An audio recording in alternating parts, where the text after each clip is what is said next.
The Subcommittee on Higher Education and Workforce Development will come to order. I note there's a quorum is present. Without objections, the chair is recognized to call a recess at any time.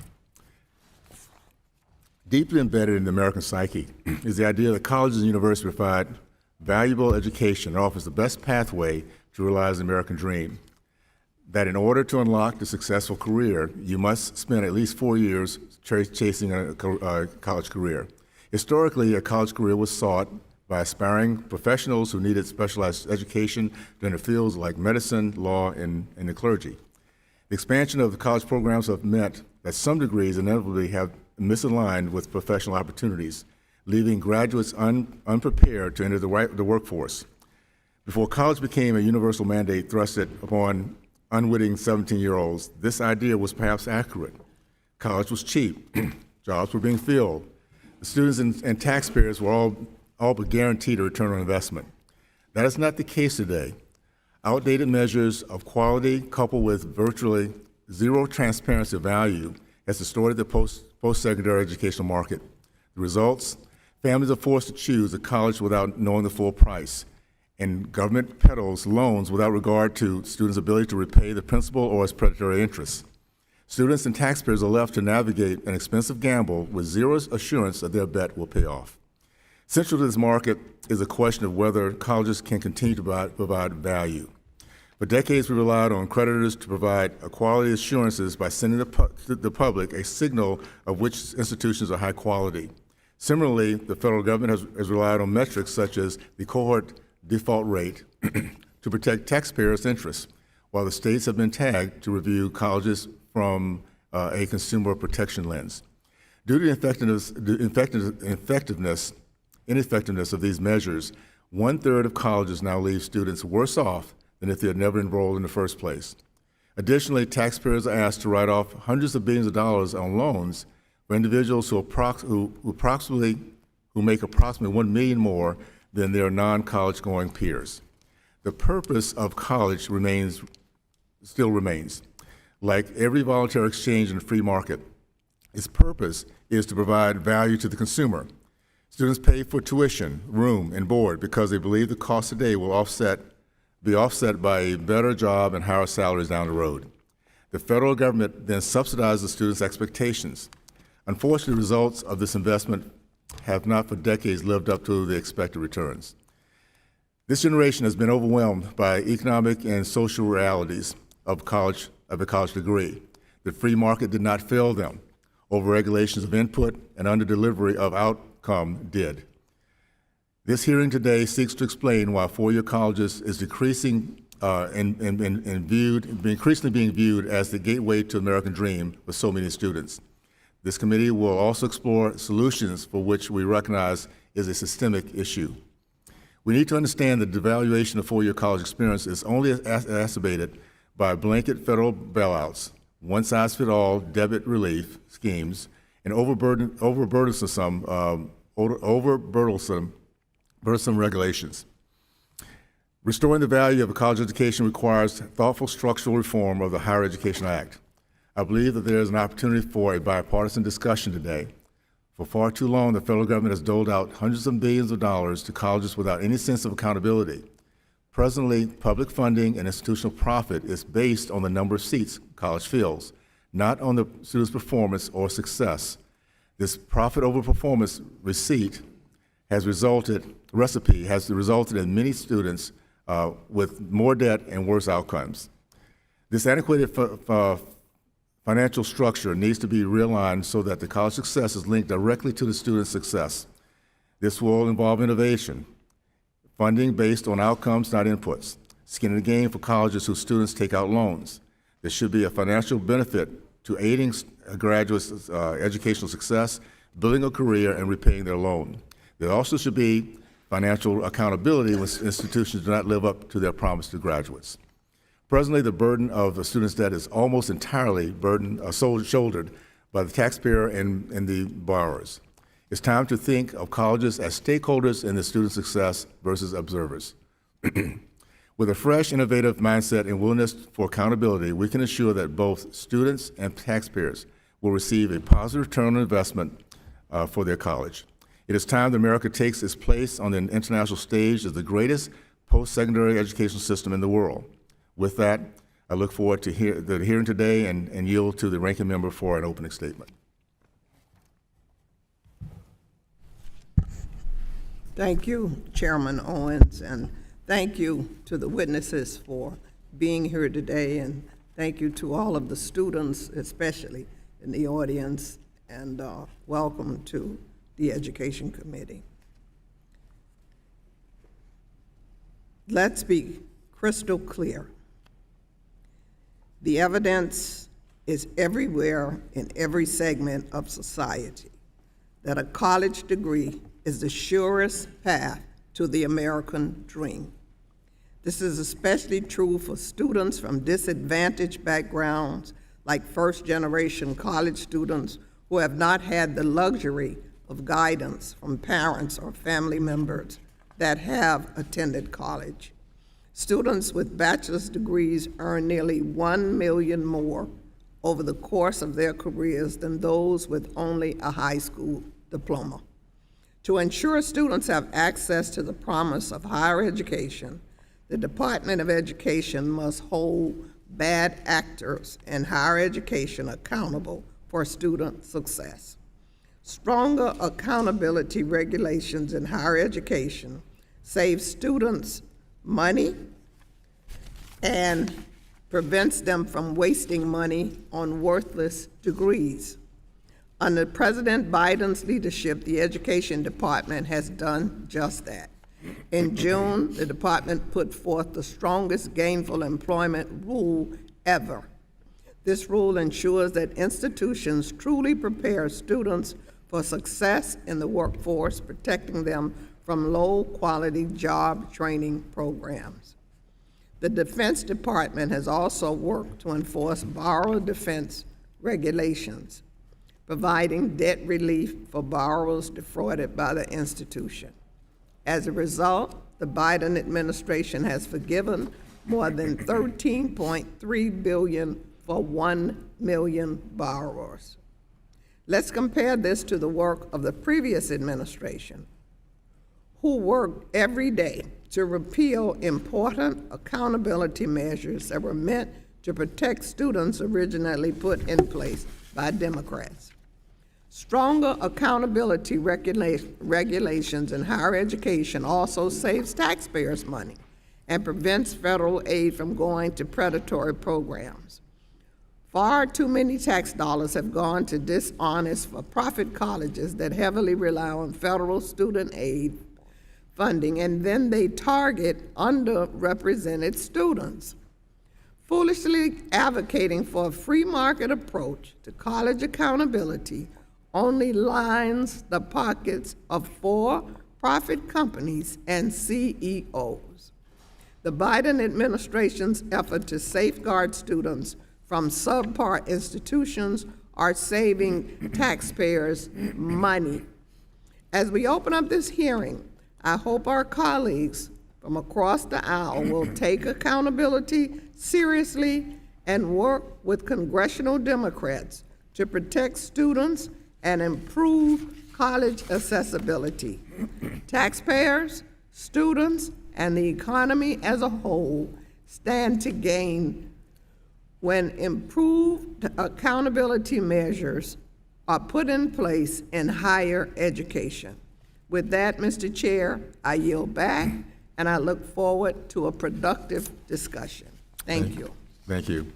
Pursuant to Committee Rule 8C, all members who wish to insert written statements to the record may do so by submitting them to the committee clerk electronically in Microsoft Word format by 5 p.m. 14 days after the date of this hearing, which is August 10th, 2023. And without objections, the hearing record will remain open 14 days to allow such statements and other material referenced during the hearing to be submitted for the official hearing record. I will now turn to introduction of our four distinguished witnesses. The first witness is Mr. Michael B. Horn, who is author and co-founder of the Clayton Christensen Institute of Disruptive Innovation in Boston, Massachusetts, and an adjunct lecturer at Harvard Graduate School. Our second witness is Mr. Stig Lisley, who is president and founder of the Post-Secondary Commission and is located in Brooklyn, Massachusetts. Next, our third witness is Dr. Stephanie Cellini, who is professor of public policy and public administration and of economics at George Washington University in Washington, D.C. And our final witness is Dr. Andrew Gillen, who is senior policy analyst at the Texas Public Policy Foundation located in Austin, Texas. We thank the witness for being here today and look forward to your testimony. Pursuant to committee rules, I would ask that you each limit your oral presentation to a 5-minute summary of your written statement. I'd also like to remind the witnesses to be aware of their responsibility to provide accurate information to the subcommittee. I first like to recognize Mr. Horn. Thank you, and good morning, Chairman Owens, Ranking Member Wilson, and distinguished members of the committee.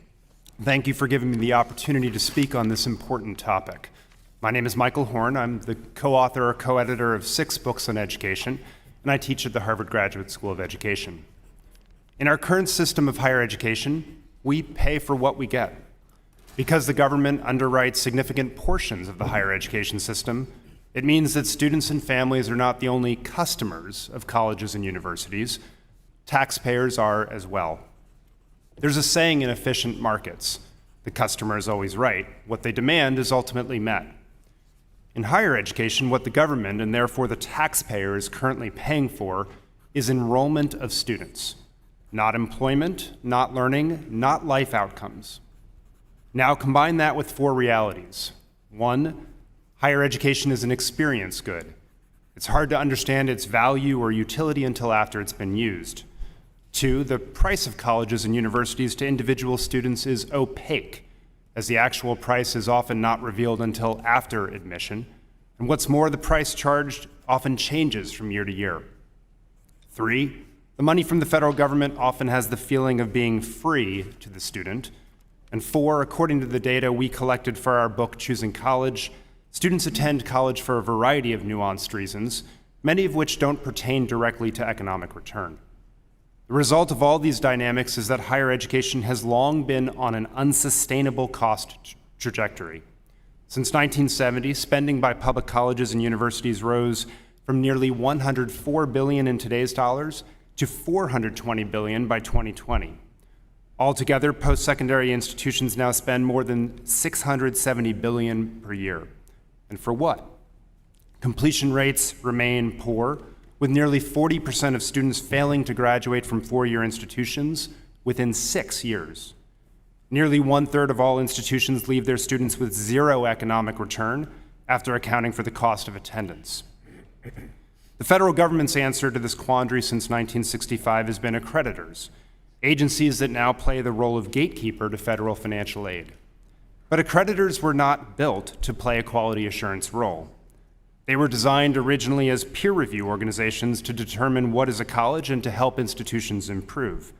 They may do that well, but they aren't good at focusing on student outcomes, nor does federal policy incentivize them to do so. According to a report from the Post-Secondary Commission, my colleague Stig here, low graduation rates, high loan default rates, and low median student earnings did not increase the likelihood that an accreditor would take disciplinary action towards a college. Because accreditation is an all-or-nothing game, once accredited, you get access to federal dollars. And once you have access to federal dollars, you can enroll students and make them feel like the education is subsidized and significantly less expensive than it ultimately is. Indeed, the instinct to create regulations focused on inputs, how a college or university operates through mechanisms like regulating a school's contracts with third-party entities, instead of its outcomes, only exacerbates this problem. The regulation of inputs, how a college does its work, only locks institutions into set ways of doing things. It encourages compliance, not value, and colleges pass the cost of compliance on to students in the form of higher tuition. The strategy has not worked. Policy should instead focus on student outcomes and empower, yes, free up, schools to figure out the best ways to deliver value for students and taxpayers. What would a better market look like? For starters, upfront price transparency so students knew what they would pay on the front end and not have any surprises. What would better incentives look like? Congress could pass policy to require that colleges share in the risk when student borrowers don't repay what they take out in loans. That will result in schools and programs like Western Governors University, BYU Idaho, and Georgia Tech's online Masters of Computer Science program that are innovative, meaning lower costs and better economic returns to the student. To be clear, the taxpayer customers of higher education should not tolerate bad college programs, be they online or brick and mortar, that offer miserable returns on investment for students. And this should be in the interests of traditional colleges and universities. At a time where their enrollments and reputations are both declining, they should want to do these things.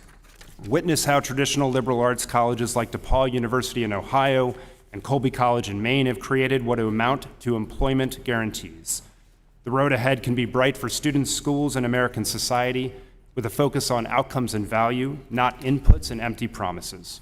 Thank you for your time today. Thank you. Would now like to recognize Mr. Leslie. Chairman Owens, Ranking Member Wilson, and members of the subcommittee, good morning, and thank you for having me here. My name is Stig Lesh. I'm the president and founder of the Post-Secondary Commission, and I teach entrepreneurship at Harvard Business School. The Post-Secondary Commission is an aspiring accreditor seeking recognition from the Department of Education. We're governed by a bipartisan board. Our priorities as an accreditor are to hold institutions accountable for generating strong economic returns for their students and for acting with transparency towards them.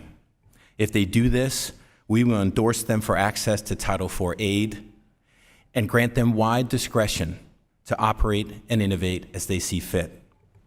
In my testimony today, I will describe 4 characteristics of our proposed model of accreditation. First, economic return. We are adamant that institutions should deliver strong economic returns to their students.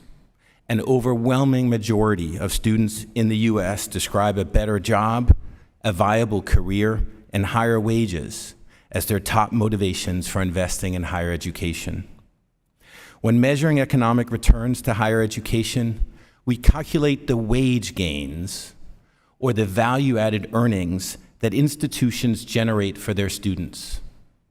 We do this by comparing the actual wages that students earn after they exit an institution with an estimate of the wages of what they would have earned if they'd never enrolled in the first place. When holding institutions accountable for these wage gains, we make sure they're large enough to compensate students in a reasonable time frame for their costs of attendance. This approach creates incentives for institutions to both lower costs and to raise wages. We also insist on assessing institutions for the wage gains of all their entering students, whether they graduate or not, so that institutions have incentives to maintain high graduation rates. And our approach to measuring wage gains controls, importantly, for whether institutions enroll high-need or low-need students. Student outcomes of any kind mean almost nothing until they are adjusted for the demographics and circumstances of the students in question. Second, transparency. In addition to being almost fanatical about measuring precisely and evaluating fairly the wage gains that institutions produce for students, we prize transparency. We are unwavering in our demand that institutions reveal fully and proactively to students their outcomes, their prices, and their designs. Students and their families crave and deserve good information as they make life-changing decisions about higher education. Third, accountability. When institutions fail to deliver adequate economic returns or when they dodge transparency, we will intervene. We will do it sensibly and collaboratively, but pointedly. Fourth and last, innovation. Our sector of education needs innovation. It needs clever institutions, both existing ones and new ones, that can search out new, groundbreaking models of higher education that cost less and produce more. Our model enables this kind of searching innovation. We have clear and fair standards for economic returns and transparency. We intervene when needed. And then we give institutions in good standing wide discretion to operate, to experiment, and to specialize. We think this approach to accreditation, one that is tight on outcomes and loose on means, enables and justifies innovation. In closing, I will observe again that our priorities as a new and aspiring accreditor, strong economic returns, full transparency, real accountability, and responsible, well-monitored innovation are also the priorities of this committee and of a bipartisan movement in this capital and in most states towards better economic outcomes and more innovation in U.S. higher education. Thank you. Thank you. I will now recognize Dr. Cellini. Did I pronounce that correctly? Chairman Owens, Ranking Member Wilson, and members of the committee, thank you for the opportunity to testify today. For most students, getting a college education is one of the best investments they can make. Over a lifetime, the benefits of a college education typically far exceed the costs to students and taxpayers. But for some students, the costs may exceed the benefits, especially if they do not complete their degree or if they attend programs that do not provide them with skills that are valued in the labor market. If higher education was a well-functioning competitive market, poor-performing programs would be forced to close as students realize the program's low value. But the reality is that the market for higher education does not operate like other markets. It exhibits several types of market failure that make government intervention imperative for protecting students and taxpayers. Among the most important market failures, and the one I will focus on today, is imperfect information. Institutions have more information on school quality, costs, and outcomes than prospective students. This imbalance is compounded by the fact that students have little way of knowing how well a program will meet their needs until after they have enrolled and after they have taken on debt to attend. Unlike most other products, the benefits of higher education accrue far into the future, making them difficult for students to predict. Prospective students face an array of complex choices, and these choices may be particularly challenging to navigate for students without a tradition of college going in their community. Research shows that even very high-achieving low-income students find it difficult to digest the mountain of complex information on colleges to find the best match. And since most students pick a college only once or twice in their lives, they have few opportunities to practice and very little room for a mistake. One market-based approach to solving problems of imperfect information is to simply provide more information to students. This approach is a necessary first step in addressing information issues, and efforts to enhance data availability like the College Scorecard and the College Transparency Act are critically important. But a growing body of literature shows that information provision alone is not sufficient to protect students and taxpayers. As I document in my written testimony, past releases of government-provided information, like the scorecard, have had little or no impact on the choices of the students who need it most, nor have they reduced college costs. To ensure value for students and taxpayers, institutions must be held accountable for student outcomes with meaningful consequences for poor performing programs. In contrast to other markets, the federal government has access to excellent data on student outcomes by which to measure value, and it has more expertise to interpret performance than the average student. It also has the tools, authority, and obligation to set a minimum standard of value for taxpayer-financed programs. Legislators can address these market failures. First and foremost, the Department of Education's proposed gainful employment regulations must be implemented. GE is critically important for improving accountability and fulfilling the Higher Education Act's imperative to ensure that career training programs lead to gainful employment. The proposed GE rule is well targeted to hold accountable the programs that the data show are the most likely to leave students with heavy debt burdens and low earnings. Nearly 1/3 of for-profit certificate programs would fail GE measures, compared to just 1% of programs in community colleges. For-profit institutions enroll disproportionate shares of low-income students, students of color, veterans, working students, and single parents, while typically charging higher tuition, relying more heavily on federal student aid, and generating worse outcomes for students than other sectors. On average, earnings are lower and debt is higher in the for-profit sector than in others. So it's not surprising that over half of for-profit borrowers default on their loans over 12 years. New research shows that accountability systems like GE that sanction or close poor-performing for-profit colleges do not reduce college access, but instead cause students to attend colleges with better outcomes. Although poor student outcomes are concentrated in the for-profit sector, they are not confined to it. Accountability policies should be appropriately designed to address the risks of different types of programs. And should Congress move to expand Pell Grant eligibility to very short-term programs, any legislation must ensure that only the highest performing programs are eligible to participate in this critical taxpayer-funded program. Over the last 2 decades, a growing body of economic and policy research has generated new evidence on value in the market for higher education. Research has shown where the problems are concentrated, how students and institutions may be affected by various policy options, and which metrics might be most effective in measuring value. I am grateful for the opportunity to share this research with you, and I hope it will help in your efforts to ensure value in higher education for students and taxpayers. Thank you. Thank you. And last but not least, I'd like to recognize Dr. Gillen. Chairman Owens, Ranking Member Wilson, and esteemed members of the subcommittee, I'd like to thank you for giving me the opportunity to testify on this important topic.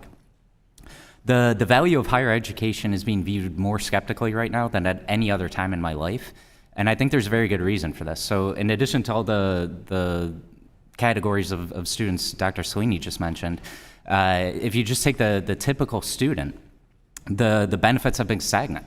The wage premium for going to college has not increased in 16 years, and prices, on the other hand, have increased pretty substantially. The combination of these two trends, so stagnant benefits and rising prices, has slowly eroded the value of higher education. So how can we increase the value? I see 2 promising paths. One is to encourage lower prices, and that can be accomplished in a few ways. So one has already been mentioned, which is price transparency. So there was a recent Government Accountability Office report that found that about 91% of colleges obscure or mislead their students about the price of attending college. So for a new law that increased price transparency would increase student and parent awareness of the cost of college, and their increased resistance to paying those high costs would enforce some market discipline on the colleges. Another method of lowering prices involves combating the Bennett hypothesis, which is the tendency of colleges to increase their prices in response to financial aid. As more and higher quality information on costs and quality, such as value-added learning outcomes and earnings outcomes, are available, that will shift the nature of competition from reputation-based competition, which we have right now, which drives up costs, to value-based competition, which will drive down costs. When determining a student's aid eligibility, we could also use the median cost of college. So right now we use the cost of attendance, which the college is allowed to set by itself. The median cost of college would just be the median among the cost of attendance figures. And this would help sever the link between an increase in prices and an increase in aid eligibility, which would help defeat the Bennett hypothesis. A second promising path is to increase value, to increase values and improving accountability. So historically, we've tried several accountability mechanisms, such as cohort default rates, the 90-10 rule, and gainful employment, but these have not worked very well. But there are some market and outcomes-driven performance accountability metrics that could accomplish much more. 2 types of metrics have significant potential to improve accountability in higher education, and those are risk sharing and return on investment. So for risk sharing, right now, if a student does not repay their loans, the taxpayer suffers huge losses, but the school gets to keep all of the money that they were paid up front. Risk shared would change that by requiring the schools to reimburse taxpayers for any losses that they incur as a result of the education that they provided to their students. The simplest version of risk sharing is to just have the college co-sign the loan so that when the student is unable to repay, the college then gets a bill for it. Some colleges are already using a version of this called Loan Repayment Assistance Program. But another way to implement risk sharing is to have the college reimburse the taxpayers for any realized losses. And so the Congressional Budget Office currently estimates that the subsidy rate on student loans is about 18%. So what that means is that for every dollar that the government lends out, taxpayers are losing about 18 cents. So the risk sharing would basically require the colleges to pay that 18 cents back. But the amount of reimbursements required of the colleges are very dramatically based on the outcomes for their students.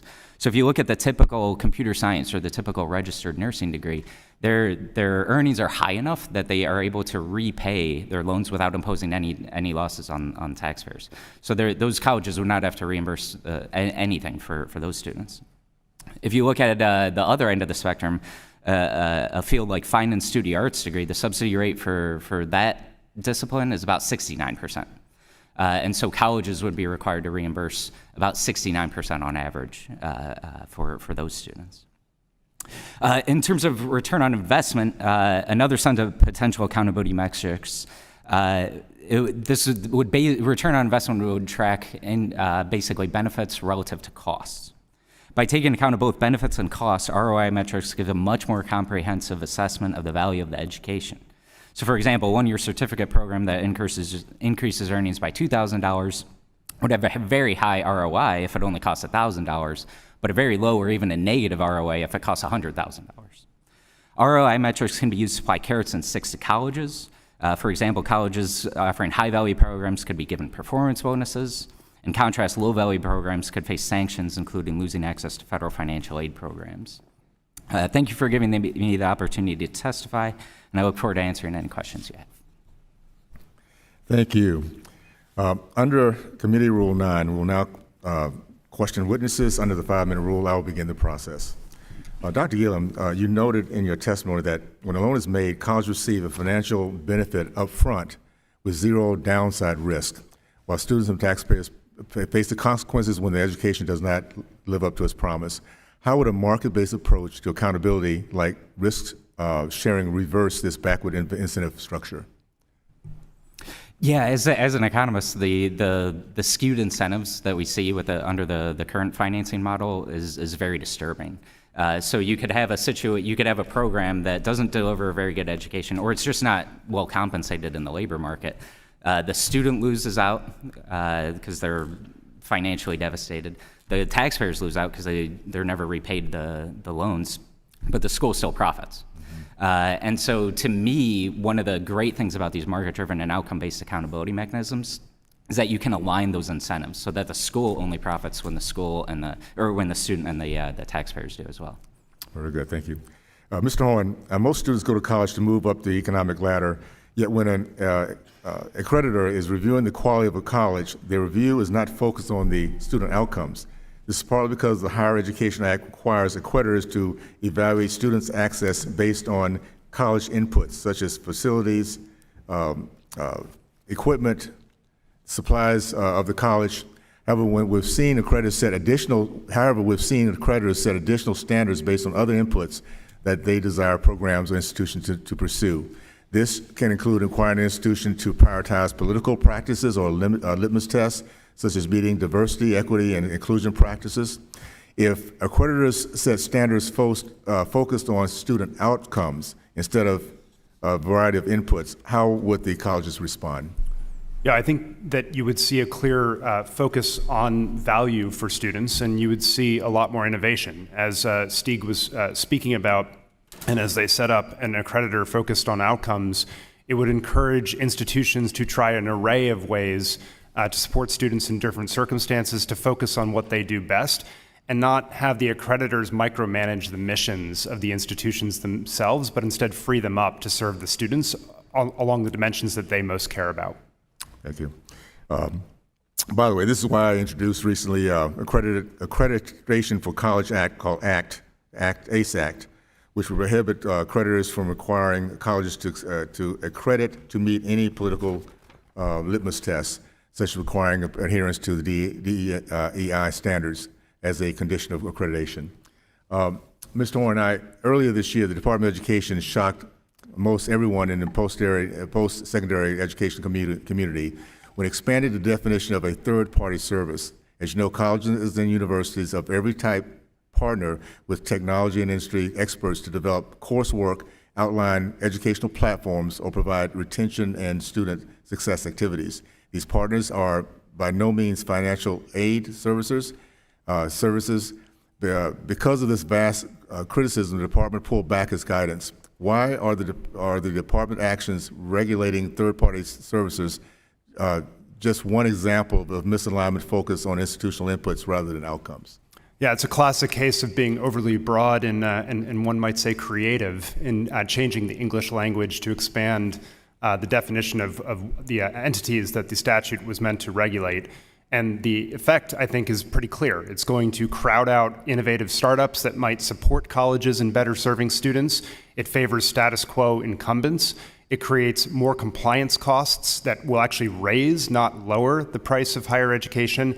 And it distracts from the ultimate thing that we need to be focusing on, which is a better framework for policy focused on outcomes and value for students and taxpayers. Thank you so much for that. I now recognize the ranking member, Ms. Wilson. Thank you. Thank you, Mr. Chair. Boy.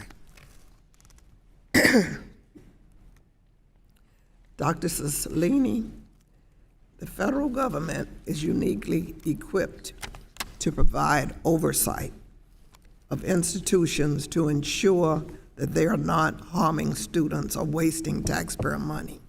While it may not be the federal government's role to tell students where to enroll, it is essential that the government help determine where not to go based on how institutions support or hurt their students.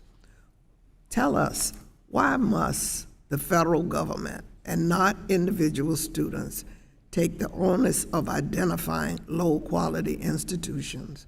And how does federal accountability protect our taxpayers?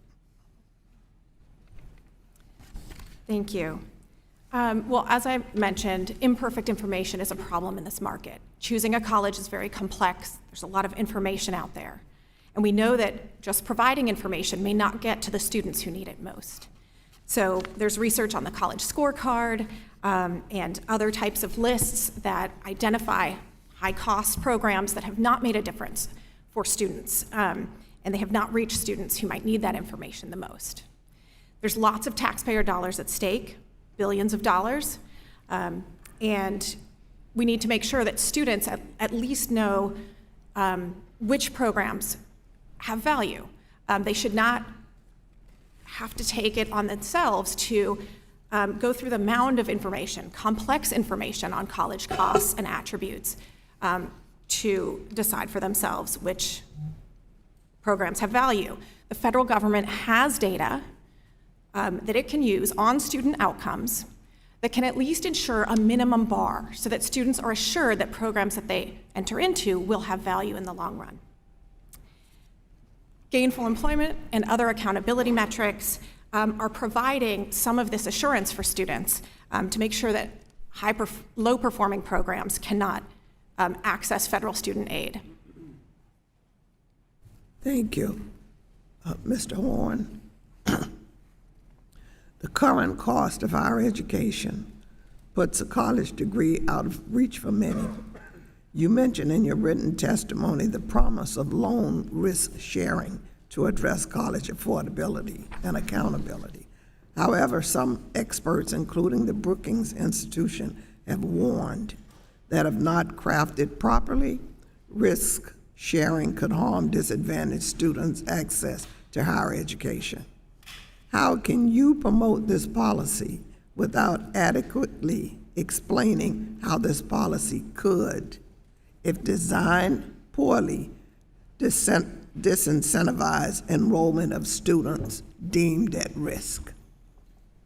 Yes, I appreciate the question, and I think there's two sides that are important to balance here. One is the importance of accessibility for the socioeconomic gains that you mentioned in the beginning in your remarks about the benefits that can construe to successful graduation and placement into jobs. And so when you craft these policies, obviously making sure you ensure the upside is critically important.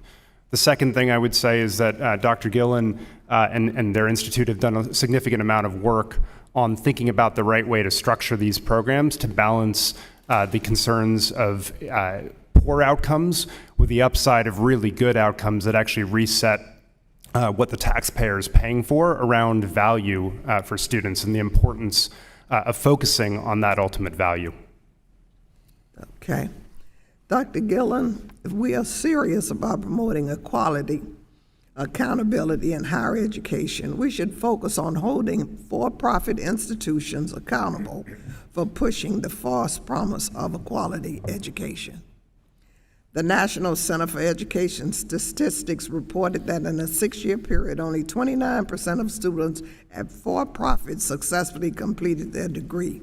How can we promote for-profit institutions, places in higher education landscape when they continuously fail, continuously? So low value education is a concern regardless of where it occurs. And so it occurs in the for-profit sector, it occurs in the public and nonprofit sector too. So I think that our role should be to identify where low value education is occurring and stamp it out wherever it occurs, including the for-profits, including the publics, including the nonprofits. Okay, I think I'm out of time. I yield back. Thank you. Great. I now recognize Ms. Moran. Thank you, Mr. Chairman. I appreciate each one of you talking about this very important subject today. Dr. Gillen, I want to talk to you a little bit about the Texas State Technical College, if you don't mind. You mentioned performance-based funding as a way to provide incentives for colleges to give high-value education to students, and you point to the funding structure used by TSTC as a potential model for policymakers to follow if performance funding were to be incorporated into the Higher Education Act. Can you discuss a little bit more about how this model works in Texas and what lessons this subcommittee can learn from that model? Yeah, absolutely. So the Texas State Technical College, it's a public college, primarily vocational. And unlike almost all other public universities and colleges in the country, it doesn't receive appropriations up front, so it doesn't get a check from the state government. Instead, what the state does is it tracks all of Texas State Technical College students for several years after they graduate. It then calculates the value-added earnings, so the difference between what they think those students would have earned before attending the college and what they earn afterwards.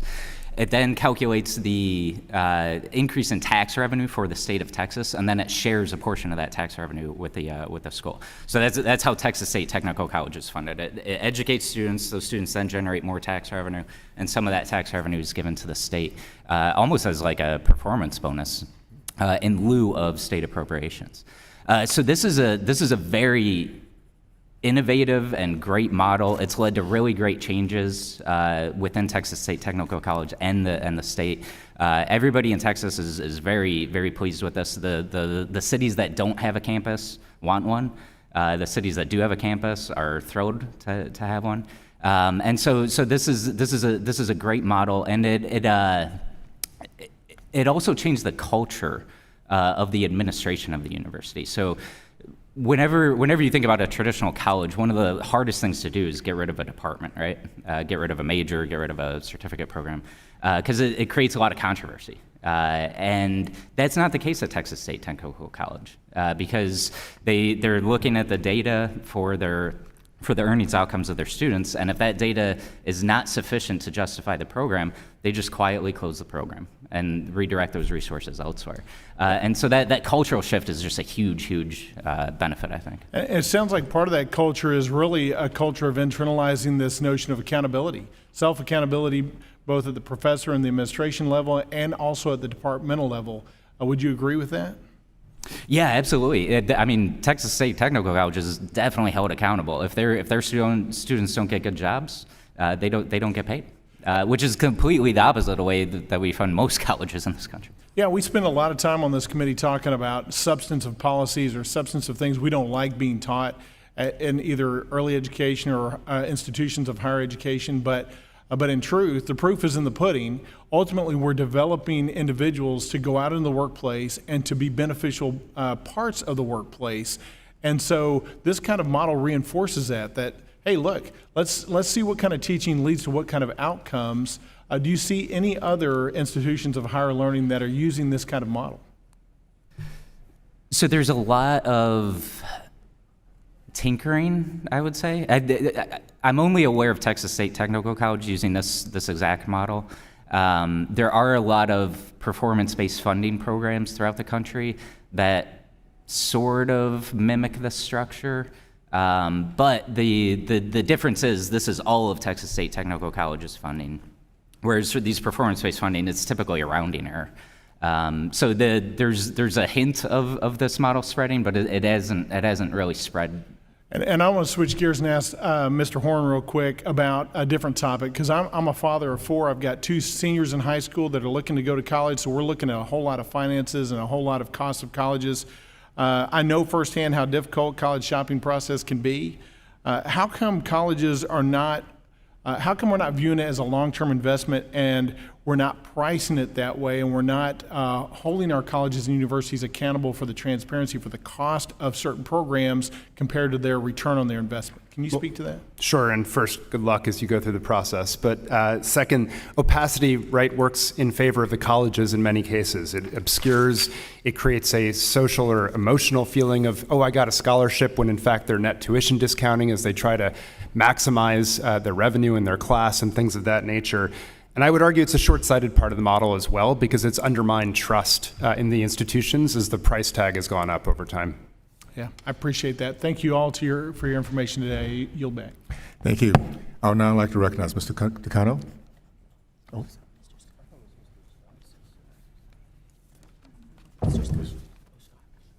Who's it? I'm sorry, Mr. Scott. Thank you, Mr. Chairman. Dr. Cellini, when President Johnson signed the Higher Education Act, he said that it meant that a high school senior anywhere in this great land of ours can apply to any college or any university in any of the 50 states and not be turned away because his family is poor. And he backed up that promise with the Higher Education Act, where the Pell Grant at that time covered about 80% of the cost of attending a state college. And the other 20% could be made up with part-time jobs, summer jobs, and that kind of thing. Is it still important for our democracy that all students have access to higher education? Yes, higher education is incredibly important. It has benefits not only to students, but also to society more broadly, in the form of things like increased civic participation, increased productivity, reduced crime. So access to education is incredibly important for society, and the Pell Grant is incredibly important for making college affordable for millions of students. About 7 million students every year get the Pell Grant, and we know from the research that it's not only important for enrollment in college, but also for completion, and in fact, it can even raise earnings of students. Some researchers have found that earnings effects alone from the Pell Grant make it pay for itself many times over. The Pell Grant's incredibly important. Thank you. And we've heard a lot about economic return on the investment. Is there inherent value in a 4-year on-campus liberal arts degree that can't be monetized? Of course, there's many benefits to a college education, some that can be monetized, some that cannot. But as a kind of a minimum bar to look at accountability and what students expect to receive is at least a small boost in earnings in addition to some of those other non-pecuniary benefits. But if some degrees are easier to monetize than others because you've got readily identifiable job skills, others you just have a good education, and should federal financial aid be limited to courses where a monetized financial return can be calculated or should financial aid be available to all college courses? So I think we need different types of accountability for different types of programs. The accountability needs to be appropriate for the risks of those programs. And we know that many of the problems of value are concentrated in the for-profit sector. And things like gainful employment do take a look at those programs, and career programs are mentioned in the HEA. Well, in those leading to programs, gainful the promise is that you take the course to get a specific job. And you're talking about consumer protection. You've been given a promise, and if you're really not going to get a good job, you've been defrauded. When the promise is that you'll get a good education, that's kind of hard to monetize frequently. And the question is whether the federal government should be, federal financial aid should be available for college courses, say in history, English, or other things where you may not be able to monetize it. Well, on average, we see that students in four-year college programs at most institutions, and as I mentioned, for most students, college does pay off in four-year programs. We see that often in liberal arts, for example, that students may not make quite as many earnings right out of the gate, but those earnings may increase over time. And they may also, of course, have non-pecuniary benefits of the education as well. And so we have to be careful about sticking just to being able to monetize the particular degree, but there is inherent value in a good education. Can you, one of the things that we haven't discussed is why it costs so much to go to college. Where can colleges actually cut costs? Or is providing an education just inherently expensive? I think there are a lot of reasons why college costs have increased. I think there's been state disinvestment in higher education, and as a result, sometimes budgets are balanced on the backs of students at the state level, and tuition rises. I think there are things that colleges can do to help students. Colleges can invest in institutional grants or lower tuition to ensure that students don't take on huge amounts of debt. Well, the fact is that states have traditionally, several decades ago, paid 2/3 of the cost of a state college. Now it's on average less than 1/3. That burden has gone on the students. But trying to get the cost of running a college down has been challenging. Thank you, Mr. Chairman. Thank you. I'd now like to recognize the chair of the full committee, Dr. Fox. Thank you, Mr. Chairman. And I'm interested in hearing what the ranking member has to say, and finding that there really is a different worldview as far as education is concerned. I thank our witnesses. Mr. Horn, in any well-functioning market, which education is, the price you see reflects the quality of the product being sold and is the actual price you will pay. Unsurprisingly, this is not the case in our poorly functioning post-secondary education market.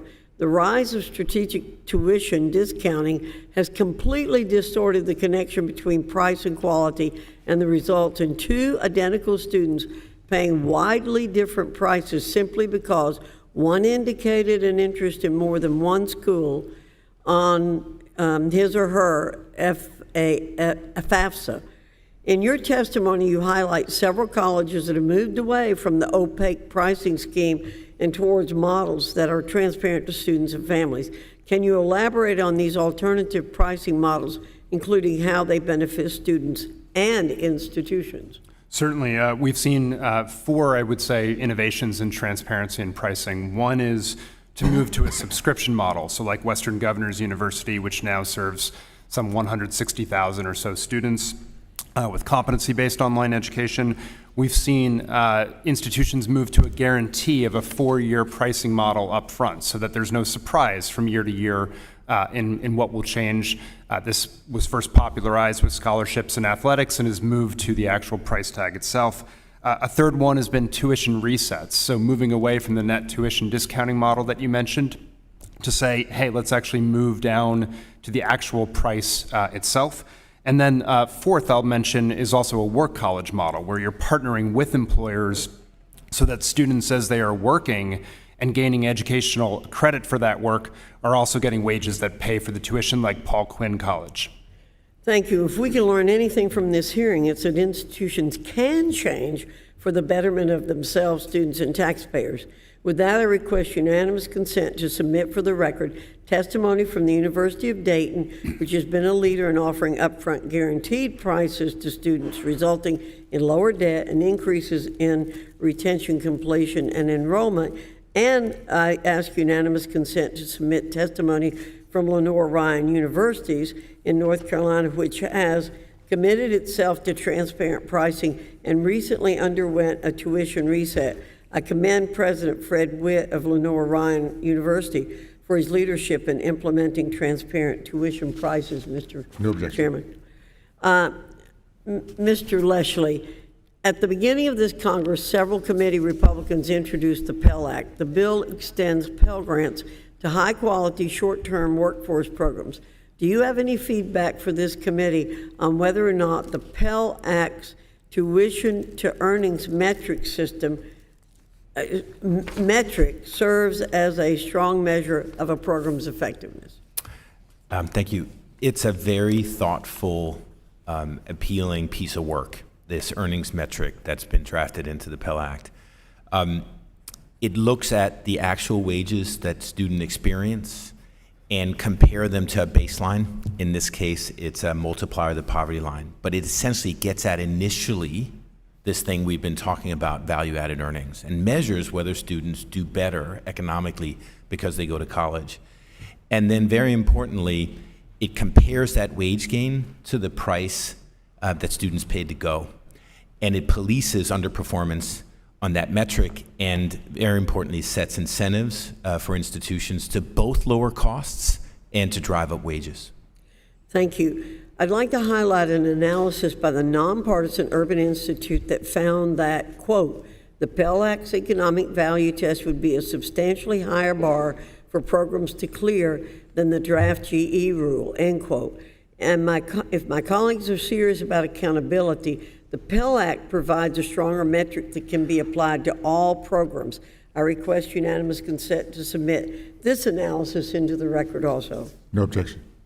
Dr. Gillen, under the department's proposed gainful employment rule, a hypothetical career education where graduates earn $35,000 and owe $110 per month on their loans would be considered to have affordable debt and receive a pass under the Biden administration's own GE rule. Yet under the new income-driven repayment plan, the $35,000 in loans is somehow now unaffordable debt that needs to be canceled. The new IDR plan would allow that some borrowers to pay just $9 per month and ultimately get his or her loans canceled. Do you think these rules are inconsistent? Yeah, I think that's a accurate assessment. The problem is that they're using different poverty line cutoffs. So the new student loan repayment plan uses a cutoff of 225% of the poverty line, whereas the gainful employment's likely going to be using 150 in the final version. And so, but they're trying to measure the same thing, affordable debt. And so having two different baselines is illogical. Thank you. I'll yield back, Mr. Chairman. Thank you. I now recognize Mr. Cano. Thank you, Mr. Chairman. My Republican colleagues claim that they want to lower costs and increase value for students and institutions in higher education. Yet those same colleagues vehemently oppose President Biden's proposal for free universal community college under his America's College Promise Act. If we are serious about lowering costs for students, universal free community college would have lowered costs for students across the board. And in my own home state of California, community college fees are essentially free for low-income students. I want to remind folks that community colleges are not just entities that serve as stepping stones to four-year institutions and transfer education. Many students complete their associate's degrees or even shorter-term certificates, say in culinary arts, for a fraction of the cost that same culinary arts program might cost at a for-profit institution.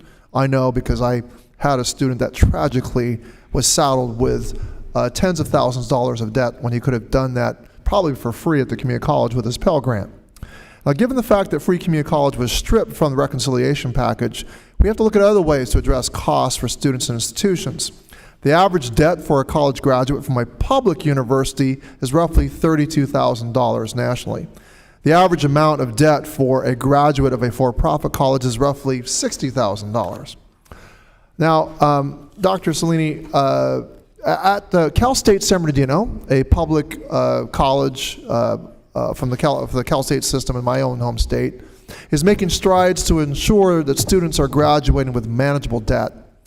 Does it surprise you that the average undergraduate debt load for a CSU SB student that receives Pell is roughly $10,000?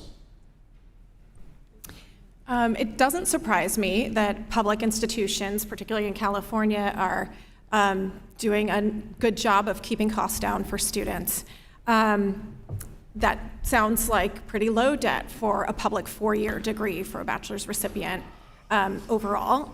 We know that in other sectors it's much higher, as you mentioned. I mean, obviously the California taxpayers support and subsidize this education, but it is possible to, I think, produce an affordable undergraduate experience. Can you share the highlights of your research regarding the Bennett hypothesis? Sure. I have looked at the Bennett hypothesis in the for-profit sector in particular, and that's where we see most of the evidence to be strongest on the Bennett hypothesis.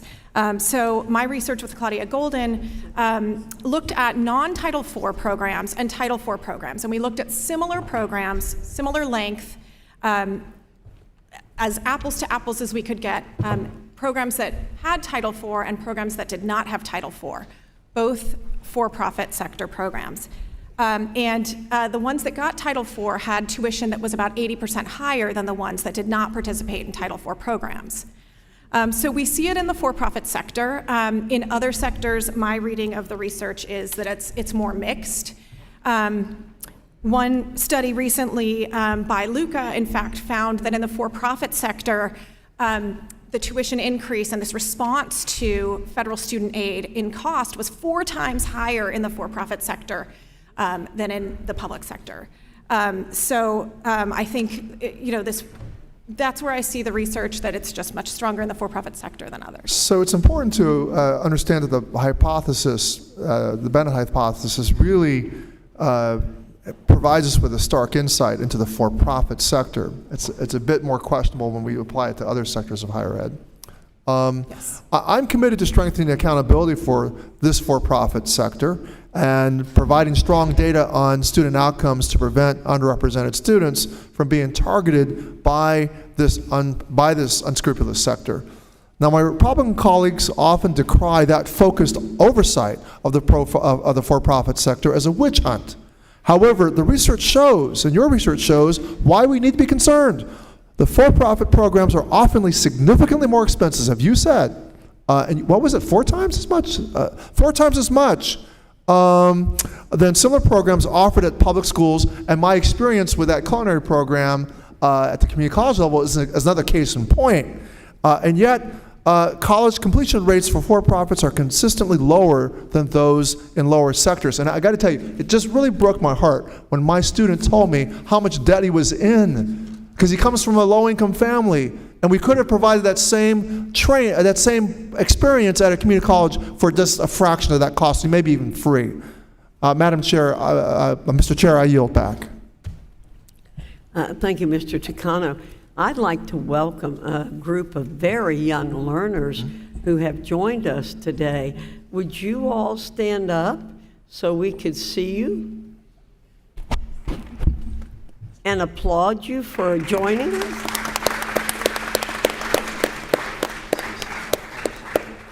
We're so pleased to have you here, and we will be on our P's and Q's to make sure we behave. Mr. Grothman, you're recognized for 5 minutes. Yeah, well, we'll start off with Dr. Gillen. A common argument we hear with regard to rising prices is because of state disinvestment in post-secondary education. You mentioned in your testimony how state funding has actually gone up over time. Can you elaborate on this? And in fact, as I understand it, states have increased funding. So who is the culprit when it comes to tuition inflation we've seen over the last few decades? Yeah, so a lot of people, when you focus on public universities, will argue that tuition has to go up to make up for cuts in state funding. If you adjust for inflation, state funding has actually gone up. So there's a very influential report out there that does not adjust for inflation. Everybody sort of cites that. And Over what period of time? This is from 1980 to today, so four plus decades. And so once you adjust for inflation using any of the kind of standard metrics, it's either flat or up. So state disinvestment isn't a cause of rising prices, which raises the question, what is? And all of my research is pointing me to what's called Bowen's laws. And I mentioned them in the written testimony, but the Cliffs Notes version of it is colleges will raise and spend as much money as they can because they've got a never-ending goal to pursue educational excellence, prestige, influence. And as a result of that, whatever revenue source they can grab revenue from, they're going to, whether that be tuition, whether it be state funding, whether it be research dollars, whether it be commercialization, whether it be athletics. They're going to try to maximize revenue from any given revenue stream they have, regardless of what's going on with the others. In other words, if they have access to money, they'll spend it. Yes. Okay, just a general question. This even goes back to when I was in college. It seems to me that a relatively high percentage of people who work for colleges, and I'm talking the white-collar jobs, not maintenance and that sort of thing, are not what I'll call non-teaching personnel. Could you comment on what's going on over time there and the percentage of people we have working in colleges, not doing research either, other sorts of advising sort of jobs, that sort of thing? Yeah, so there's been a bit of a brewing rebellion over what's called administrative bloat over precisely this issue, and so it's been a problem for a very long time, and I think it's very real. There's actually some evidence that the number of non-teaching staff on universities now outnumbers the number of teaching staff, which is bizarre for an educational institution to have that kind of staff ratio. Right. So yeah, I think it's definitely a concern. Could you repeat that? Just, you are saying that there's some studies who've shown in some universities the number of non-teaching personnel outnumber the number of teaching. I'll believe that. I just want you to repeat it. Yes, that's correct. Okay. Now I'll ask Mr. Horn. One of the biggest problems that students face today when they decide to go to college or not is they don't fully understand the financial responsibility they're embarking on. You mentioned how students can view student loans as free money. And quite frankly, at least some college advisors encourage that. Free money instead of something needing to be repaid. Before committing to a student loan, students must have the whole picture on how much money an average graduate from the school must pay back and how much money they're likely to earn in the future. What can be done to give students opportunity to make sure that borrowing choices are the right ones for them academically and financially? Yes, so there's two components of this, right? One is on the student side, and there's lots of documented evidence that colleges mislead students with a variety of linguistics on admissions letters to confuse them around the actual price that they'll be paying and the obligation. And so one is sorting that out. But second, frankly, colleges, as Dr. Cellini was saying, have a much more macro view of the future of students in many cases. They can see things and have more perspective than students coming into higher education often do. And so having colleges sign up for risk sharing on those loans, as Dr. Gillen has laid out, would make a lot of sense because it would align incentives so that they're working with students and taxpayers on this and not misleading them.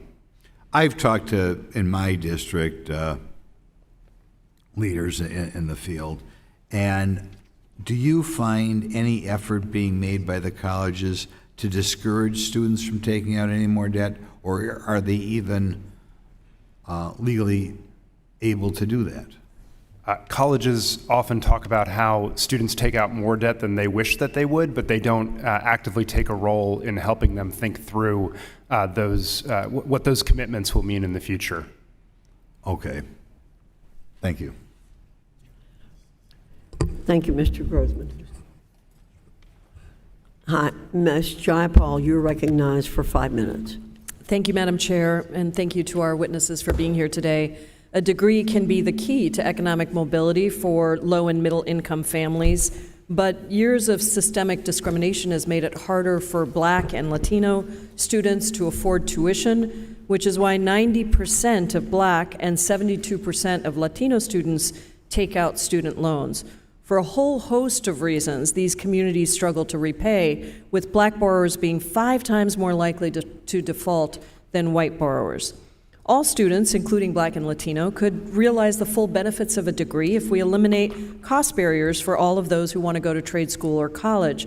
But to fully address those disparities, Congress should take steps to ensure that post-secondary programs don't leave students in a worse economic position. Dr. Cellini, I was moved by the testimony that you submitted, including in the need for accountability, where you focus on for-profit colleges, in particular for-profit schools. For-profit schools are notorious for abusing taxpayer funds and peddling ineffective degree programs. We can learn a lot about a program's effectiveness by looking at default rates for socially disadvantaged students. So how likely is a Black or Latino student to default at a 4-year for-profit college? Well, some of the best data on default rates by race and institution type is done by Judy Scott Clayton, and she looks at data on student default over 12 to 20 years, so long-term patterns that other data can't get at. And she finds that about 58% of Black students who ever attended a for-profit college defaulted on their loans within 12 years. And then that number was 41% of Hispanic students were defaulting on their loans within 12 years. Now, we have to compare those default rates to default rates for Black and Latino students who have never attended a for-profit and how they fare at other four-year colleges. So do you know what those rates are? Yeah, from her paper, what I'm remembering is that the rate for Black students in the never for-profit category who had not attended them, that rate was cut about in half, about 28%. And for Hispanic students, that went way down to about 11%, about a quarter. That is really remarkable data, and it's deeply concerning that there's a real risk for Black and Latino borrowers at for-profit colleges to default more than any other sector.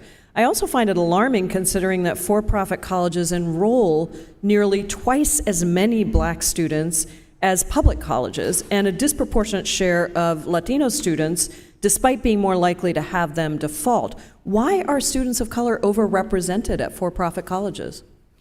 Well, one big reason is that for-profits can spend a lot of money on advertising and recruiting.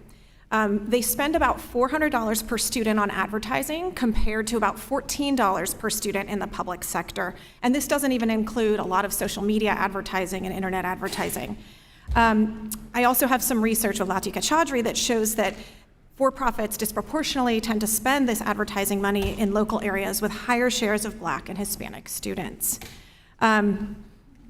There's less data on recruiting numbers, but some evidence suggests that for-profits may spend around $4,000 per student on them. We also know that these institutions tend to locate in higher poverty areas where students are more eligible for aid. So for-profit colleges are aggressively marketing specifically to low-income Black and Latino students, and on average, for-profits spend $400 per student on commercials compared to public colleges spending just $14 per student. And you mentioned about aggressively recruiting and there being less data, but there is some data to suggest that they're aggressively recruiting these low-income students as well. For-profits are clearly aware that their programs fail low-income Black and Latino students, but they're aggressively marketing to them because they want the federal student aid dollars, which is really disturbing. And I'm glad that the Department of Education finalized the gainful employment rule to ensure that students are better off than having a high school diploma. But what can Congress do to better protect students from predatory recruitment and economic devastation? Well, one thing that I think Congress could do is to really require disclosure of things like advertising, recruiting, marketing, and lobbying expenditures of institutions, and make that separate from student services in data sources like the iPads so that we can actually take a look at what colleges are spending. They might also consider restrictions on the use of Title IV funds for those types of activities. But really, I think the new GE proposal is incredibly important, and I would also think about, if Congress is thinking about expanding the Pell Grant program, to really make sure that that's not extended to very low-value, short-term programs, potentially in the for-profit sector, so to be careful of the risk. Thank you so much. I think it's important to protect students and taxpayers. And Madam Chair, I ask unanimous consent to enter into the record this article called "The Biden Administration Wipes Out $130 Million of Debt for Students Misled by Colorado Career College." I think this is really important in terms of where students are and how we repair some of the damage that's been done. Without objection. Thank you, Madam Chair. I yield back. Thank you. Mr. Banks, you're recognized for 5 minutes. The average cost of a four-year degree has tripled over the last 4 decades. Meanwhile, in 2021, Harvard University grew its endowment by $10 billion. Dr. Gillen, why haven't schools flush with cash like Harvard used a small piece of their profits to lower tuition cost? I think it fundamentally has to do with the nature of competition in higher education. And we've got 2 Harvard teachers right here, very, very distinguished ones, I might add. The way you become Harvard is you accumulate a massive endowment, and the goal is to create the perception and hopefully the reality of high academic excellence in every field. And so the way you do that, you accumulate endowment, you don't spend, or you don't admit everybody, you're very selective about who you let into the college. And so you combine this and you've got basically a very rich institution that is kind of cream skimming the best students, and then we all kind of agree that it's a great school because of that. No offense to you guys, but that might not be the case. There might be a community college out there that's doing a $53.2 billion endowment. I mean, isn't that absurd? I mean, I'm baffled by it. That why couldn't that money be used to lower tuition cost? Harvard absolutely could just waive tuition for all their students if they wanted to. They could probably waive tuition for all students in Boston if they wanted to. Maybe throughout the entire United States of America, $53.2 billion. So why should Harvard be entirely exempt from paying any federal income taxes on that $53 billion endowment? That's a great question. I don't know. There was a small change to an endowment tax, essentially, on the return on investment. I think it's 1.4% that applies to some endowments. I don't know if Harvard is caught up in that or not, but that law could be updated. Really crazy. Relatedly, a 2021 Heritage Foundation report found that the average U.S. university has 45 full-time staff dedicated to DEI. Some schools pay full-time salaries to over 150 DEI staff. Meanwhile, the average cost of a 4-year degree has tripled over the last 4 decades, and that's even accounting for inflation. Mr. Horn, how can policymakers make sure that universities use federal funds to prepare their students for the workforce instead of wasting tax dollars on DEI offices? Well, the increase in DE&I officers is really part of a larger trend, right, of the administrative overhead that Dr. Gillen spoke to earlier. And administrative costs as complexity and trying to be all things to all people and all priorities and so forth have caused colleges and universities to accumulate cost and spending.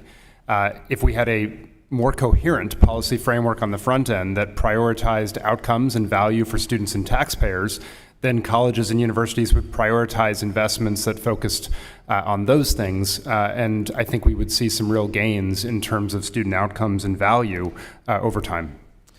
According to the same report, universities now have 1.4 times more DEI personnel than tenured or tenure-track history professors. Are academic departments today forced to compete with DEI offices for resources? As a history major, I don't know the answer directly, but I think there's no question, again, that the support structures and administrative accumulation around colleges and universities has just driven up the spending problem. And so it's very popular to talk about tuition pricing and costs to the student, but that's fundamentally a symptom of costs at the university and a spending addiction that continues to snowball. Yeah, I think the answer is obviously yes. Dr. Gillen, you mentioned how schools see virtually no limit to the amount of money they spend on this kind of stuff. Non-teaching administrative DEI staff have especially benefited, with many of them making over $300,000 annually before bonuses. Why do colleges feel justified in tacking on these kinds of programs when they're not tied to measurable learning outcomes? Well, I think that the last part is the key, is that we don't know the quality of colleges in most instances. And so as a result, whatever faction is most powerful on any given campus is going to have an advantage when it comes to divvying up their resources. So on some campuses, that's going to be the DEI offices. On some campuses, it's going to be the football team. And so whichever faction is most powerful gets the biggest slice of the pie. At least the football team is bringing revenue in for the school. With that, Madam Chair, I'd like to enter this report from the Heritage Foundation titled Diversity University DEI Bloat in the Academy from July 27, 2021 into the record. Without objection. My time has expired. Thank you. Ms. Manning, you're recognized for 5 minutes. Thank you, Madam Chair. I'd like to address the idea that Congress should impede students from accessing fields of education that some may deem unprofitable, an idea that has been raised both at this hearing and during other hearings held by this committee. In fact, the proposed Responsible Borrowing Act, for example, would allow colleges to limit the amount of federal loans a student can borrow based on factors like the average salaries for program completers and what programs students choose. And there's been an enormous emphasis from some on this committee that taxpayer dollars should only be used for students to attend programs that give them tangible job skills to make sure they are employable after they graduate. And I'm concerned that this attitude supports the devaluation of a liberal arts education. Mr. Horn, what kind of undergraduate degree did you get? I received a history major. An undergraduate history degree from Yale, I believe, and you seem to be gainfully employed. Did that liberal arts degree give you tangible job skills? You bet, and this is why I think that liberal arts, frankly, we've over-indexed at colleges in having students opt not for the liberal arts in many cases. And Mr. Leshley, what kind of undergraduate degree did you get? Comparative literature degree A from BA Princeton. in competitive literature from Princeton. Did that give you tangible job skills? Maybe. Did it help you get your JD and your MBA from Harvard? Maybe. At least it got you accepted there, fair didn't enough, it? yes. Okay. And Dr. Cellini, what kind of undergraduate degree did you get? A public policy degree. A BA in public policy from Stanford. And did that give you tangible job skills? Yes, it did. Thank you. And Dr. Gillen, now you got a degree that some people might assume gave you tangible job skills because you got a BBA in business. Is that true? That is correct. Even though it was from The Ohio State University. Yes, the. Okay, so I think we have at least 3, maybe 4 examples of people who got liberal arts degrees that stood them in good state, and you all seem to be gainfully employed. So don't we want good students from poor families to have some of the same fulsome liberal arts education that each of you got? Dr. Cellini, would you agree with that? Yes, I would agree with that. Okay. That access to high-quality programs is very important. Great. Now, Pell Grants, when they were first enacted, covered 70 to 80% of the cost of college.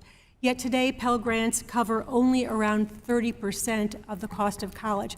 So this means that students on Pell Grants today have to piece together a variety of loans, some subsidized, some non-subsidized. They often have to work sometimes 20 hours a week to afford college. That can certainly impact a student's ability to take a full course load and graduate in anything close to 4 years. So, Dr. Cellini, would increasing the Pell Grant to keep pace with inflation or even doubling it, would that be an effective way of helping students who have no family financial support succeed in college and perhaps even graduate in 4 years? I think expansions of the Pell Grant to keep pace with inflation and costs of tuition would be really important for students to be able to access high-quality education. And I want to take a moment to highlight that the proposed budget cuts being made by my colleagues on the other side of the aisle, which have historically served to address skyrocketing costs of education. We're discussing cutting, fully eliminating the federal work-study program, federal supplemental educational opportunity grants, child care access means, parents and school program grants. The current budget proposal would slash funding for the Office of Federal Student Aid, and of course, it goes without saying it would not double or help the Pell Grant keep pace with inflation. So, Dr. Cellini, do you think that cutting these programs would make it more difficult for students with no family financial assistance graduate from college? Yes, it would make it much more difficult for students to afford college. Now, we've heard a suggestion that we could impose a system of risk sharing on colleges. And I'm wondering what changes you would expect a college to make if they were going to share the risk of a student graduating and getting a good job. Would you expect, for example, colleges, and Dr. Cellini, I'll stick with you, would you expect colleges to implement a better and more accountable counseling program for students? I'm not entirely sure how risk sharing would change their behavior, but I don't think taxpayers should fund low-performing programs, even if there's risk sharing. Dr. Gillen, I think you're the one who mentioned risk sharing. What kinds of changes would you expect a high-quality college to make if they were to take on this risk-sharing opportunity? I think the best example of the behavior that we'd see from colleges is what happened at Texas State Technical College, which is they focus very clearly on whether or not the programs that they're offering provide students with valuable careers. And so you don't think that a lot of students could benefit from things like better counseling? Ms. Manning, your time is up and you keep asking questions. I apologize. I yield back, and I would love to get answers to that question perhaps in writing. I yield back. Thank you, Madam Chair. Thank you, Mr. Good. You're recognized for 5 minutes. Thank you, Madam Chairman. Mr. Leshley, our office has received examples of accreditors cracking down on the sincerely held religious beliefs of higher education institutions who are going through the accreditation process. As you, I'm sure, know, the president of SACS, the accreditor for schools like UNC in North Carolina, announced a desire to investigate that school for its decision to create the School of Civic Life and Leadership, which had been unanimously supported by their Board of Trustees for its emphasis on free expression.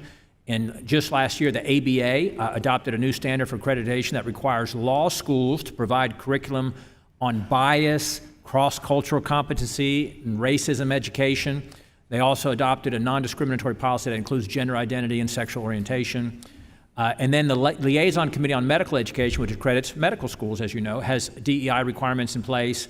And faculty and institutions, if they are in danger of their programs failing to meet accreditation requirements if they object to these, do you think it's proper for an accreditor to threaten institutions seeking to operate according to their sincerely held religious beliefs by forcing political litmus tests on them through DEI requirements, gender identity, non-discrimination requirements, things like that? Accreditors should not run colleges. They should regulate the outcomes of colleges fairly and precisely. I talked about that in my testimony. Accreditors, and I think all regulators at the state and federal level, should be very precise and very determined to make sure that institutions produce the outcomes that matter most. And then after that, they should leave colleges alone to specialize, to evolve, and very importantly, to serve with enormous variety and almost infinite interest among student populations in colleges with varying interests, priorities, and designs. And since we believe in that, we would also not micro-regulate the issues that you describe. We would not require a college to have a DEI policy, nor would we object if they had one. It's their business. So within the boundaries of the law, of course, a college should be somewhat free to be the kind of college that it wants to be, that attracts students and parents, helping their students to make decisions, focuses perhaps on academic excellence and academic outcomes. The accrediting institutions should focus on those. Changing gears for a moment, moving towards the cost of higher education, and this will be towards Dr. Gillen, rather. Dr. Gillen, a 2022 GAO study found that the direct loan program has cost taxpayers approximately $200 billion since its inception, largely due to the generous forgiveness and repayment options for borrowers in the IDR plans. 80% of parents report that four-year schools cost too much, and 50% say four-year schools are inaccessible to middle-class Americans. A Wall Street Journal survey this year found that 56% of graduates believe college was not worth the cost due to the lack of job skills obtained and the high debt in return. But yet the Biden administration, of course, is doubling down on their student loan transfer scheme. Congress voted to end that. The Supreme Court declared it, of course, unconstitutional, and yet he's trying to do it through other mechanisms, as we know. This despite the fact that a 2017 study showed that by economists at the New York Federal Reserve found that colleges raised tuition costs by 60 cents for every dollar in increased federal loan subsidies.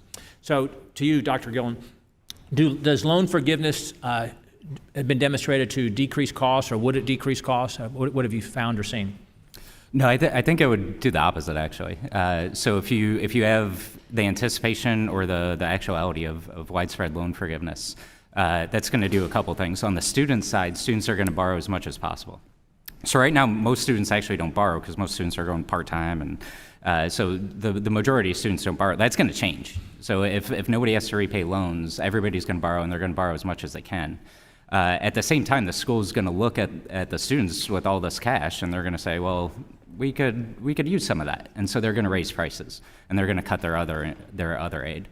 So the loan forgiveness is basically going to exacerbate the student loan debt problem in the sense that we'd have even higher debt until right after it was forgiven, because it would so skew the incentives of both the students and the schools. I think you're exactly right. And the president's plan, thankfully overridden by the Supreme Court, despite his efforts to try to find other avenues there. 60% of the people in my district don't have college degrees. His student loan transfer scheme to them to have to pay for it would apply to families making up to $250,000 a year, which is far beyond the average income within folks in my district and most districts throughout the country, I'm sure. And with that, I yield back, Madam Chairman. Thank you, Mr. Good. Mr. Courtney, you're recognized for 5 minutes. Thank you, Madam Chairwoman, and thank you to the witnesses for being here today.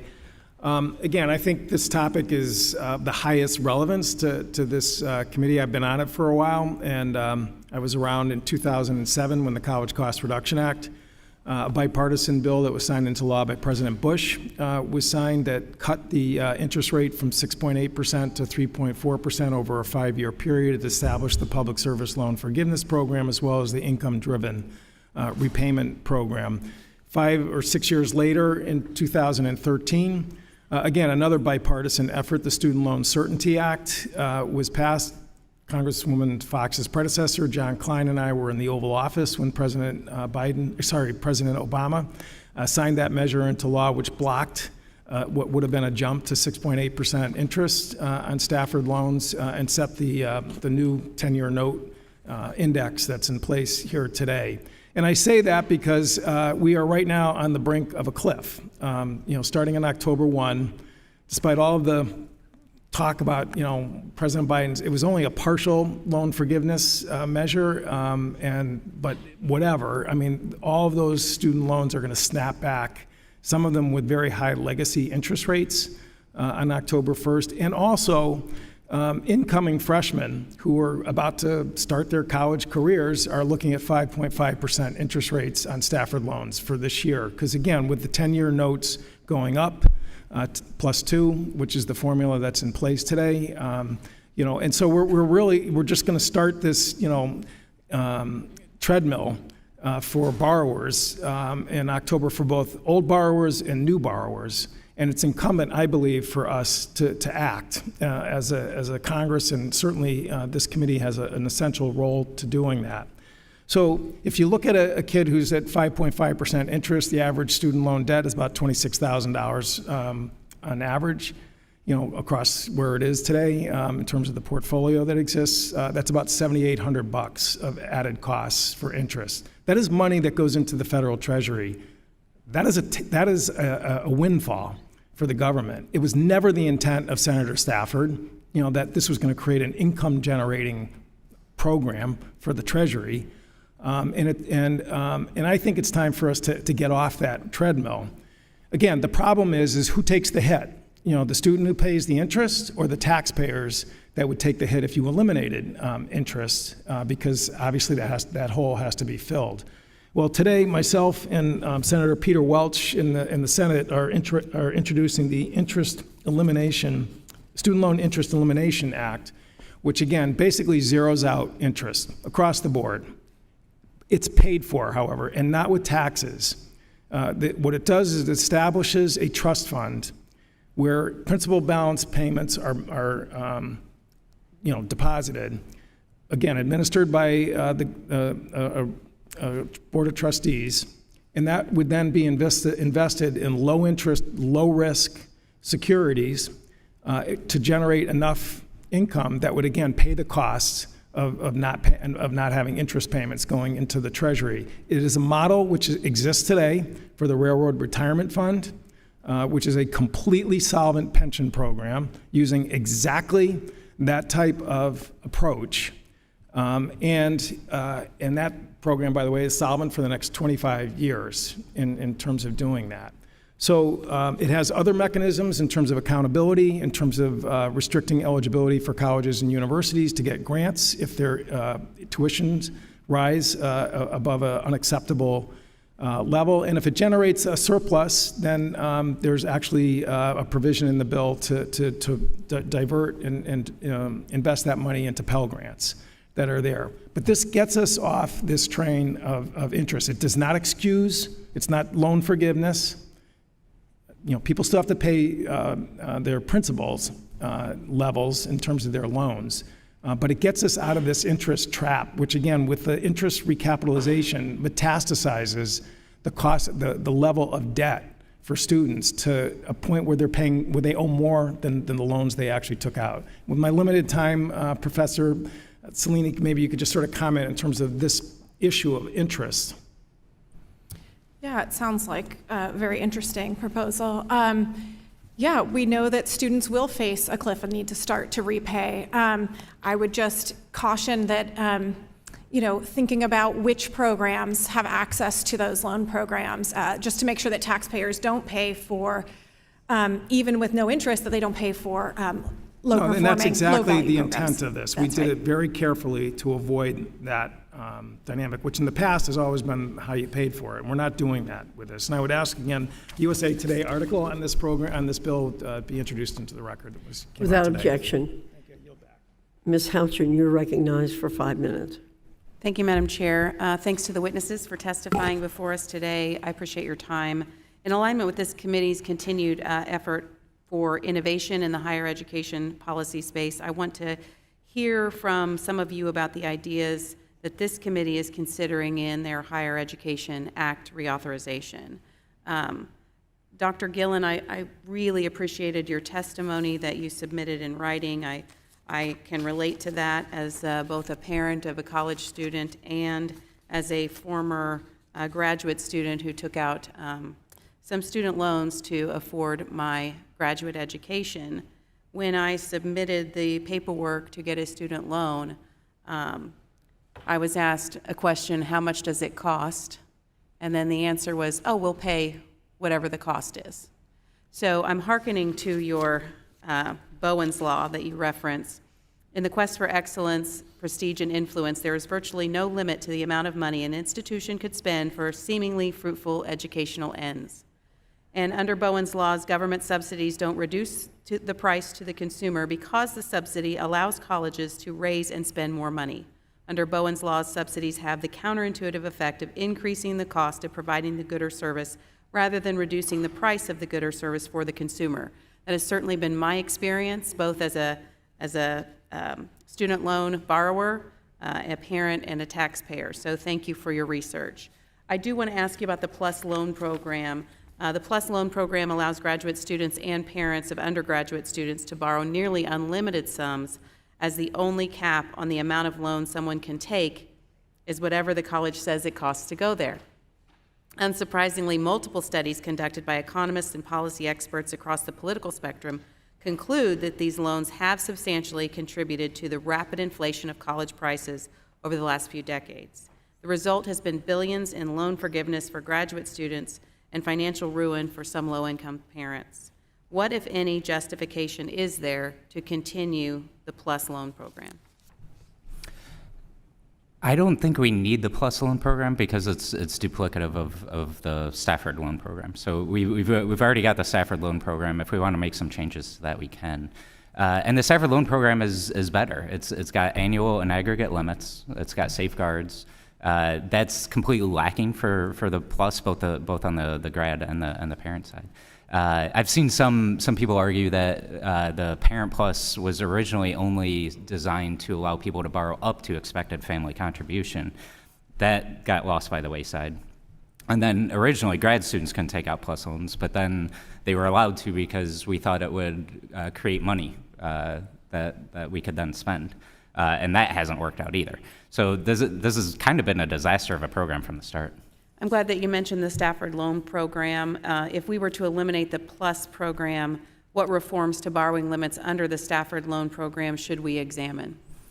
So right now, a graduate student can borrow up to $20,500 from the Stafford loan program.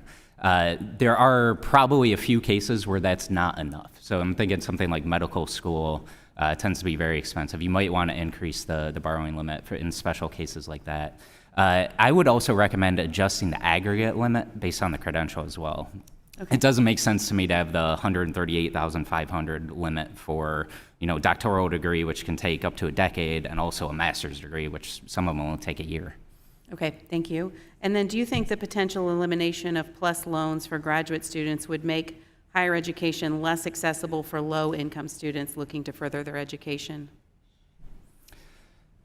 If we eliminate PLUS loans for graduate students, would that make the education less available to low-income students? I don't think so. So only about a sixth of graduate students even take out Grad Plus loans.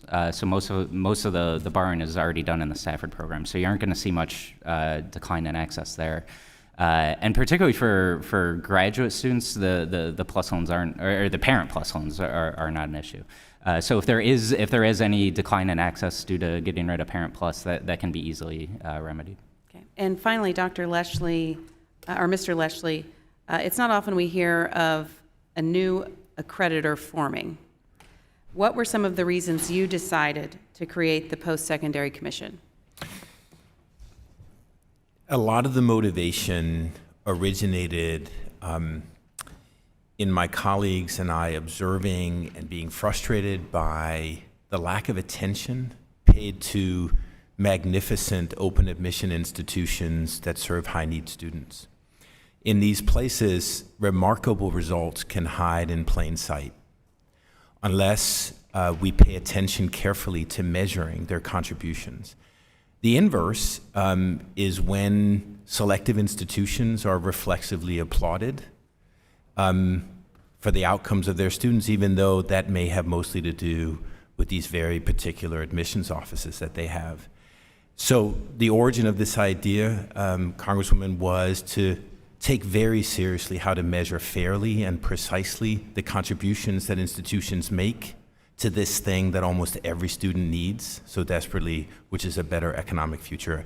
And nowhere is that more important than in institutions that serve high-need students. I agree. Thank you so much, Madam Chairman. I yield back. Thank you. Mr. Sablon, you're recognized for 5 minutes.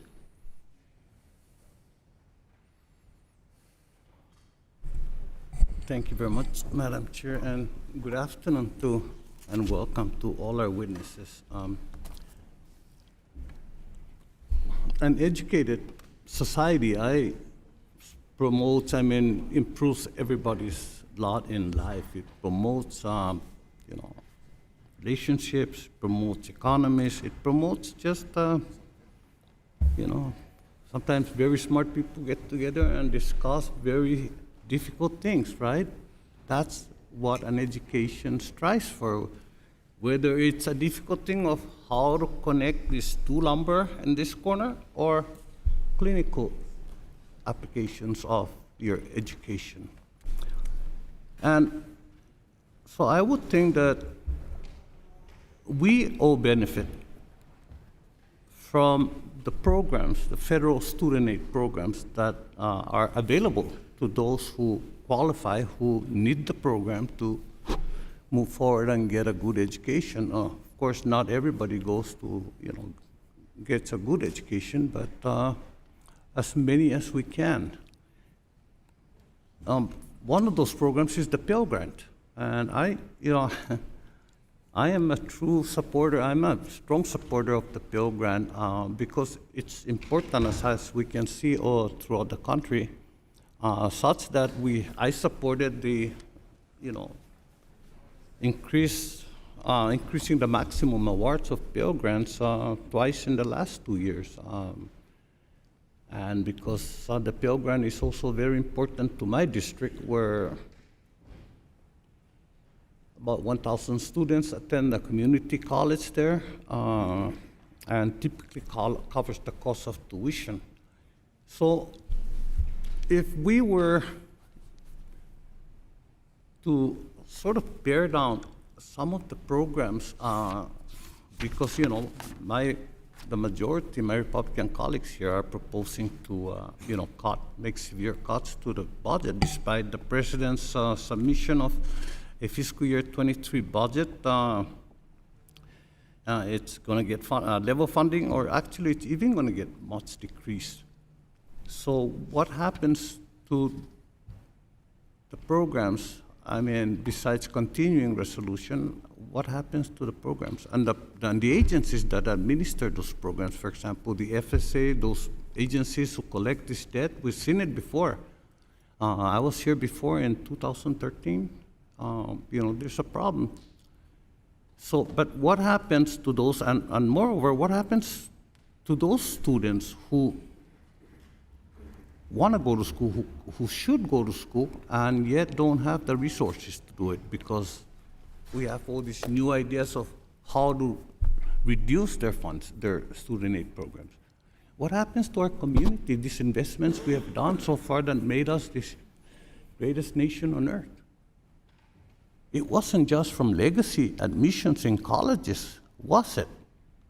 We must have done something right, and I think we did something, we're doing some things right. We shouldn't do very much to hurt it. So, Dr. Cellini, I don't know if you have an idea of what I'm trying to say, but what would it look like to schools if there's no, for example, just one Pell Grants were reduced or entirely removed? I think that would be really devastating for millions of students if Pell Grants were removed. They're incredibly important for low-income students to afford college. And even institutions, right? The institutions who are actually, there are institutions for profit colleges that make a lot of money out of this. So in the for-profit sector, that's where we see problems predominantly, but not exclusively. And I think it is incumbent upon policymakers to ensure that the Pell Grant doesn't go to programs that have very low value. I heard you on that. Yeah. That's very important. Thank you. I yield back, Madam Chair. Thank you. I'd like to now recognize Ms. Shepard-Dreamer. Thank you, Chairman Owens. It's nice to see you. For holding this important hearing, and thank you to the witnesses for being here today. Today's hearing highlights a serious issue which current and former students have known for a very long time. Our universities have become complacent. The current system has rewarded their bad behavior, and graduates have been paying life-altering consequences as universities raise and raise and raise their prices. But why wouldn't they? The loan system is built to benefit the universities, not the students. It might as well have been designed by the financial departments really at the schools. These institutions don't have to pay any consequence for loading young students with an insane amount of debt. Rather, it's students and taxpayers who are forced to shoulder the burden of mounting debt, even though colleges are directly responsible for the cost and quality of the education they provide. Graduates are delaying starting families and can't save up to buy homes because of the predatory practices of universities charging students exorbitant amounts for degrees with really little to no financial value. I believe universities know full well that engineering students will graduate with higher paying jobs than maybe, say, an English major. Just like the University of Columbia knows that piling nearly $200,000 in debt onto film majors making $30,000 a year, it really is not commensurate, and it's really criminal.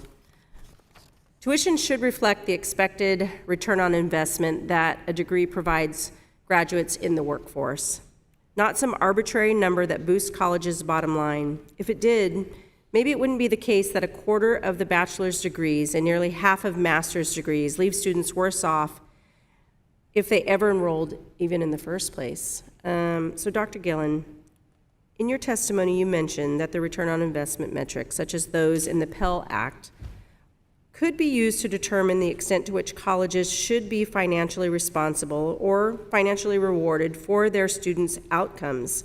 Can you please elaborate to me specifically on this context of risk sharing for student loans?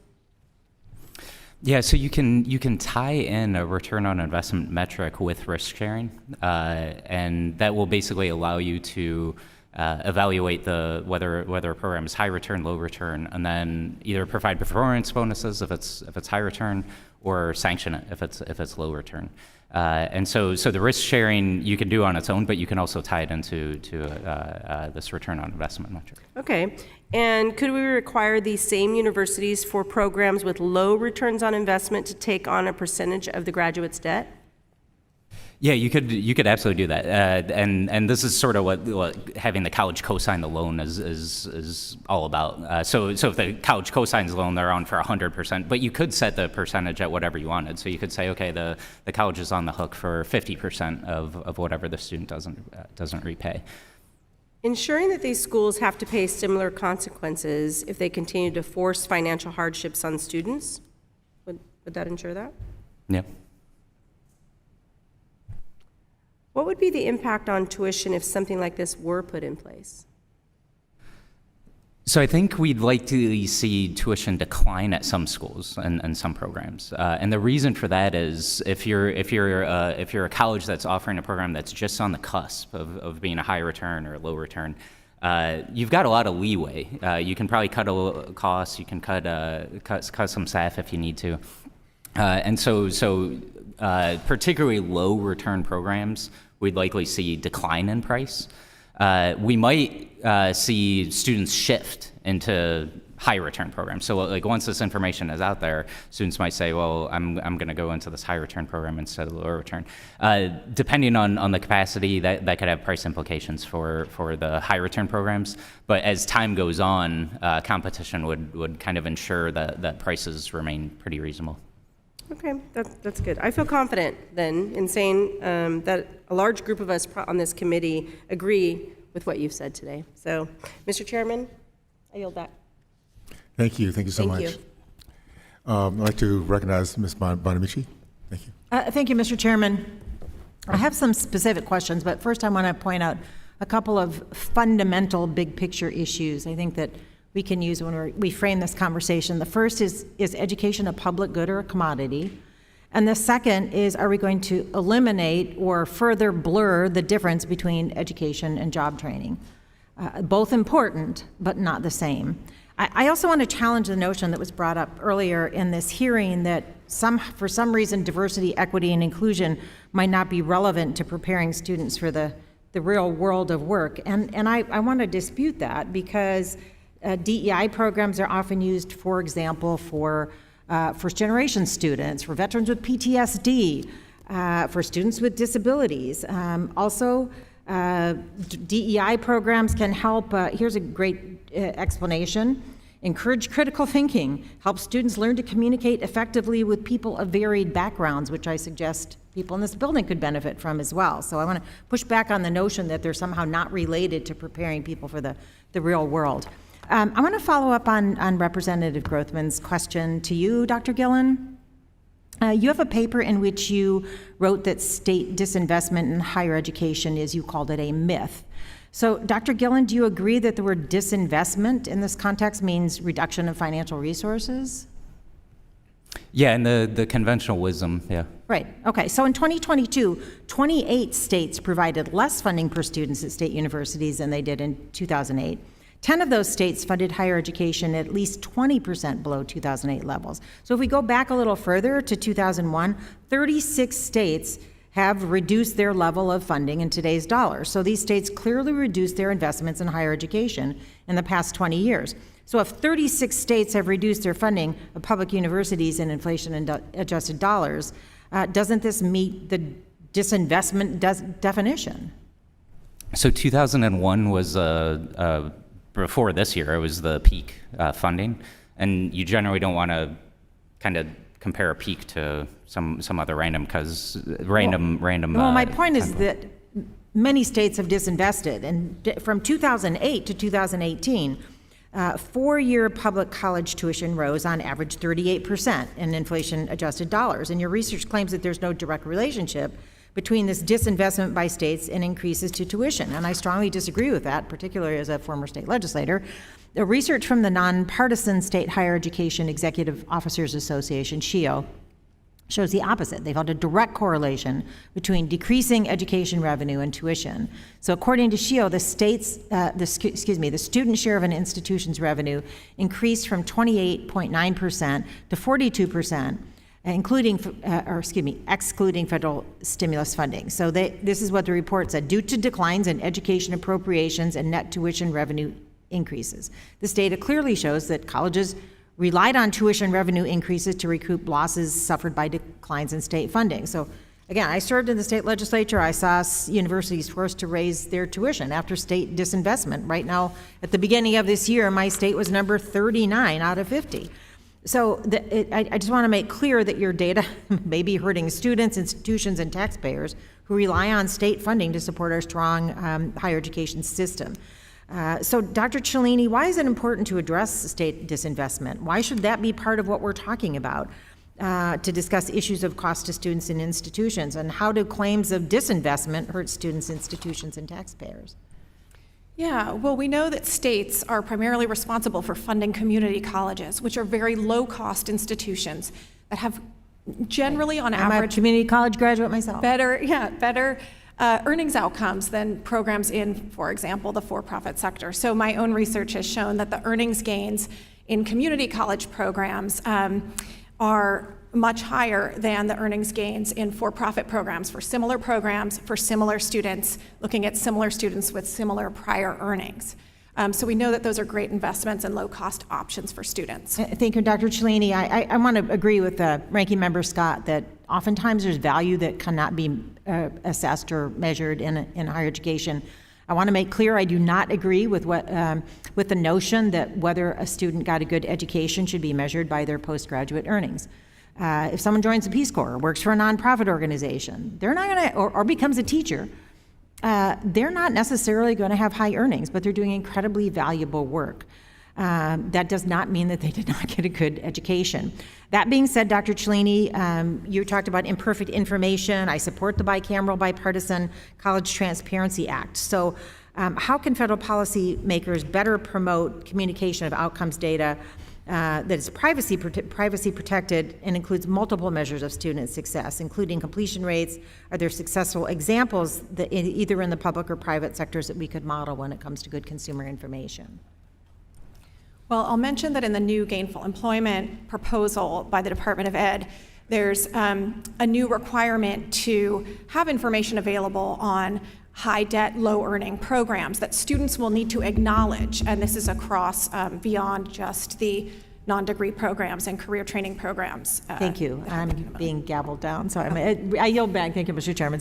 Sorry I went over. Thank you so much. I'd like to now recognize Ms. Macbeth. Thank you so much, Chairman Owens and Ranking Member Wilson, and to all of your staffs for this really insightful hearing today. Thank you to all of our witnesses for taking your time to give us information and knowledge.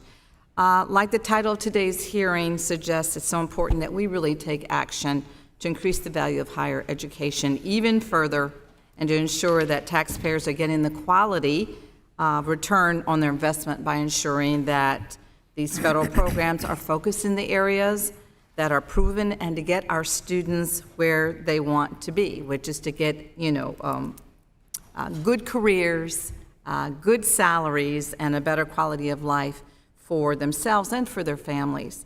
And I'm very excited about the discussions that we've been having here on the Hill about this very thing, about expanding Pell eligibility to short-term credentials and certification programs like those that are offered at Gwinnett Technical College, which is in my district, Georgia's 7th Congressional District.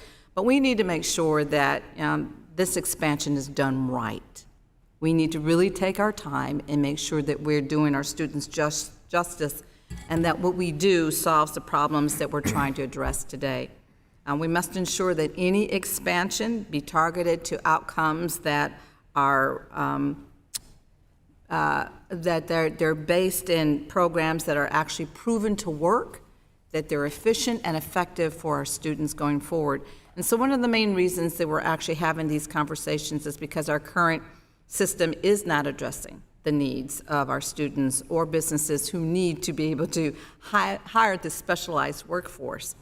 If we don't ensure that these investments are targeted programs that are proven to work, we truly risk doubling down on a strategy that is not producing the workforce that we're going to need going forward to compete globally in the 21st century. If we're going to expand the number of programs that are eligible for Pell, we also need to make sure that there are ample resources to go around to provide for this increased demand. We need to be increasing the maximum award as well as expanding Pell's eligibility for short-term programming, and I'll be working to make sure here on the Hill going forward that we take into account these kinds of things in the final products when they're signed into law. Again, I'm very excited that Chairwoman Fox and Ranking Member Scott and the committee are taking steps to address this issue, and I hope that we continue to go forward in a bipartisan manner to do the very same, because we need to make sure that there's a larger authorization of the Workforce Innovation and Investment Act. And so, Dr. Cellini, my questions are basically for you today. You've done extensive research on short-term career-focused programs. Your work has highlighted that with current accountability oversight, many short-term programs are not adequately preparing students for gainful employment. It is particularly concerning that without targeted, outcome-based financing, the short-term program outcomes are worse for students of color and low-income students. Given the various proposals to expand Pell Grants, and we're talking about this all the time on the Hill, expel Pell Grants to short-term programs that we are considering, why is it important for Congress to consider trends in student outcomes, and what specific accountability measures do you believe are essential when we're considering oversight of these short-term programs? Thank you.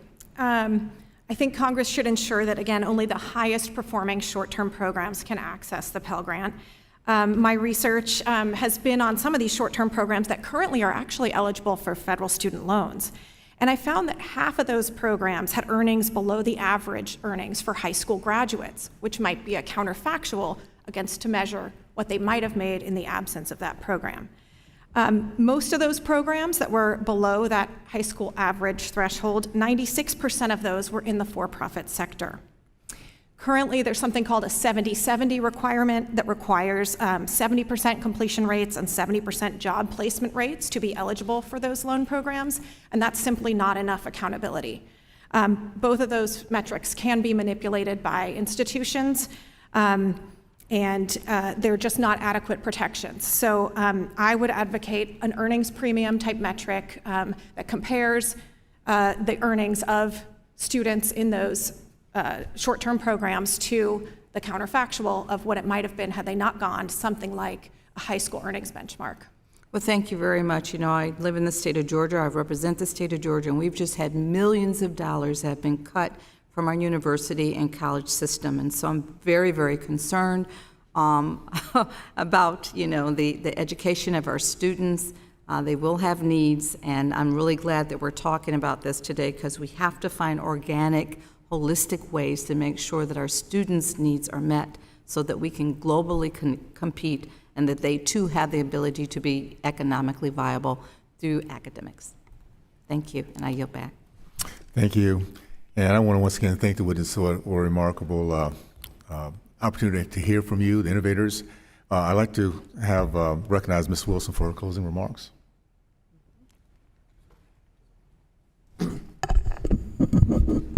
Thank you, Mr. Chair.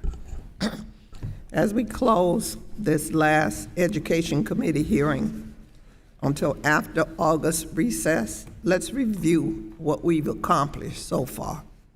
This year, we've held 20 hearings, 20. Yet we sit here after 20 hearings, after doing absolutely nothing to address school shootings. There have been 23 school shootings so far this year alone, and this is just July. We are the Education Committee, and we have done nothing to ensure that hungry students in our classrooms and college campuses have access to food so that they can learn and not worry about going hungry. Since food is necessary to live, it should be free for all students who cannot pay. We are the Education Committee in Congress, and we have done nothing to empower teachers or address the dangerous teacher shortage that is looming.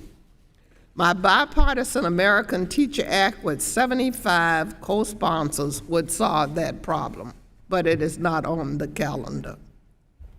We are the Education Committee, but we have done nothing to address college affordability in ways that are proven to make college more affordable. Instead, we as a committee have chosen to attack anyone giving students the relief they deserve. I introduced the Loan Act precisely to make college more accessible and affordable. It is not on the calendar. Yes, we are the Education Committee, but we have done nothing to protect the American people and the workforce from exploitation and multinational corporations that overwork and underpay them. I've joined the ranking member, Mr. Scott, on the PRO Act, which would protect people's right to organize. Yes, we are the Education Committee, and we have done nothing to address the minimum wage since 2009. Can you believe that the federal minimum wage sits at $7.25? Disgraceful. You can't even go to McDonald's and get a Big Mac combo with that level of compensation. Democrats, on the other hand, continue to push for $17 an hour minimum wage. You see, this is the Education Committee. Instead, what has this committee focused on? We have antagonized the very students we are tasked with protecting, from students of color to LGBTQ+ students. We have barred our students from the freedom to pursue their intellectual passions through book bans and restricting their educational curriculum. And we have focused on culture wars that won't do a damn thing to help any hardworking Americans or our students, all just to please a small group of extreme MAGA Republicans who funnel money into Republicans' pockets at the expense of everyday Americans who can't not afford to purchase a politician. In September, Mr. Chair and committee, I genuinely hope we address the needs of our country because they are immense. And we do not have time for 2 more years of culture wars while our students and American workforce needs our support. I yield back.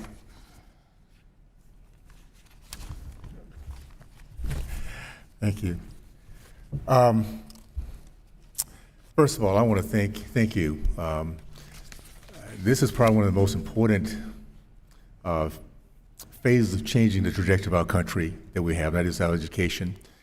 Our founders understood the importance of that. It was Thomas Jefferson said, ignorant and free can never be. They began our country understanding that only a educated and engaged people can be a free people. I was blessed. I was raised in the shadows of Florida A&M. My dad was a college professor for 40 years. I did see his frustration, though, about 30 years ago, when he recognized the poor preparation of kids coming into his classrooms and the pressure of deans to pass them through regardless of that.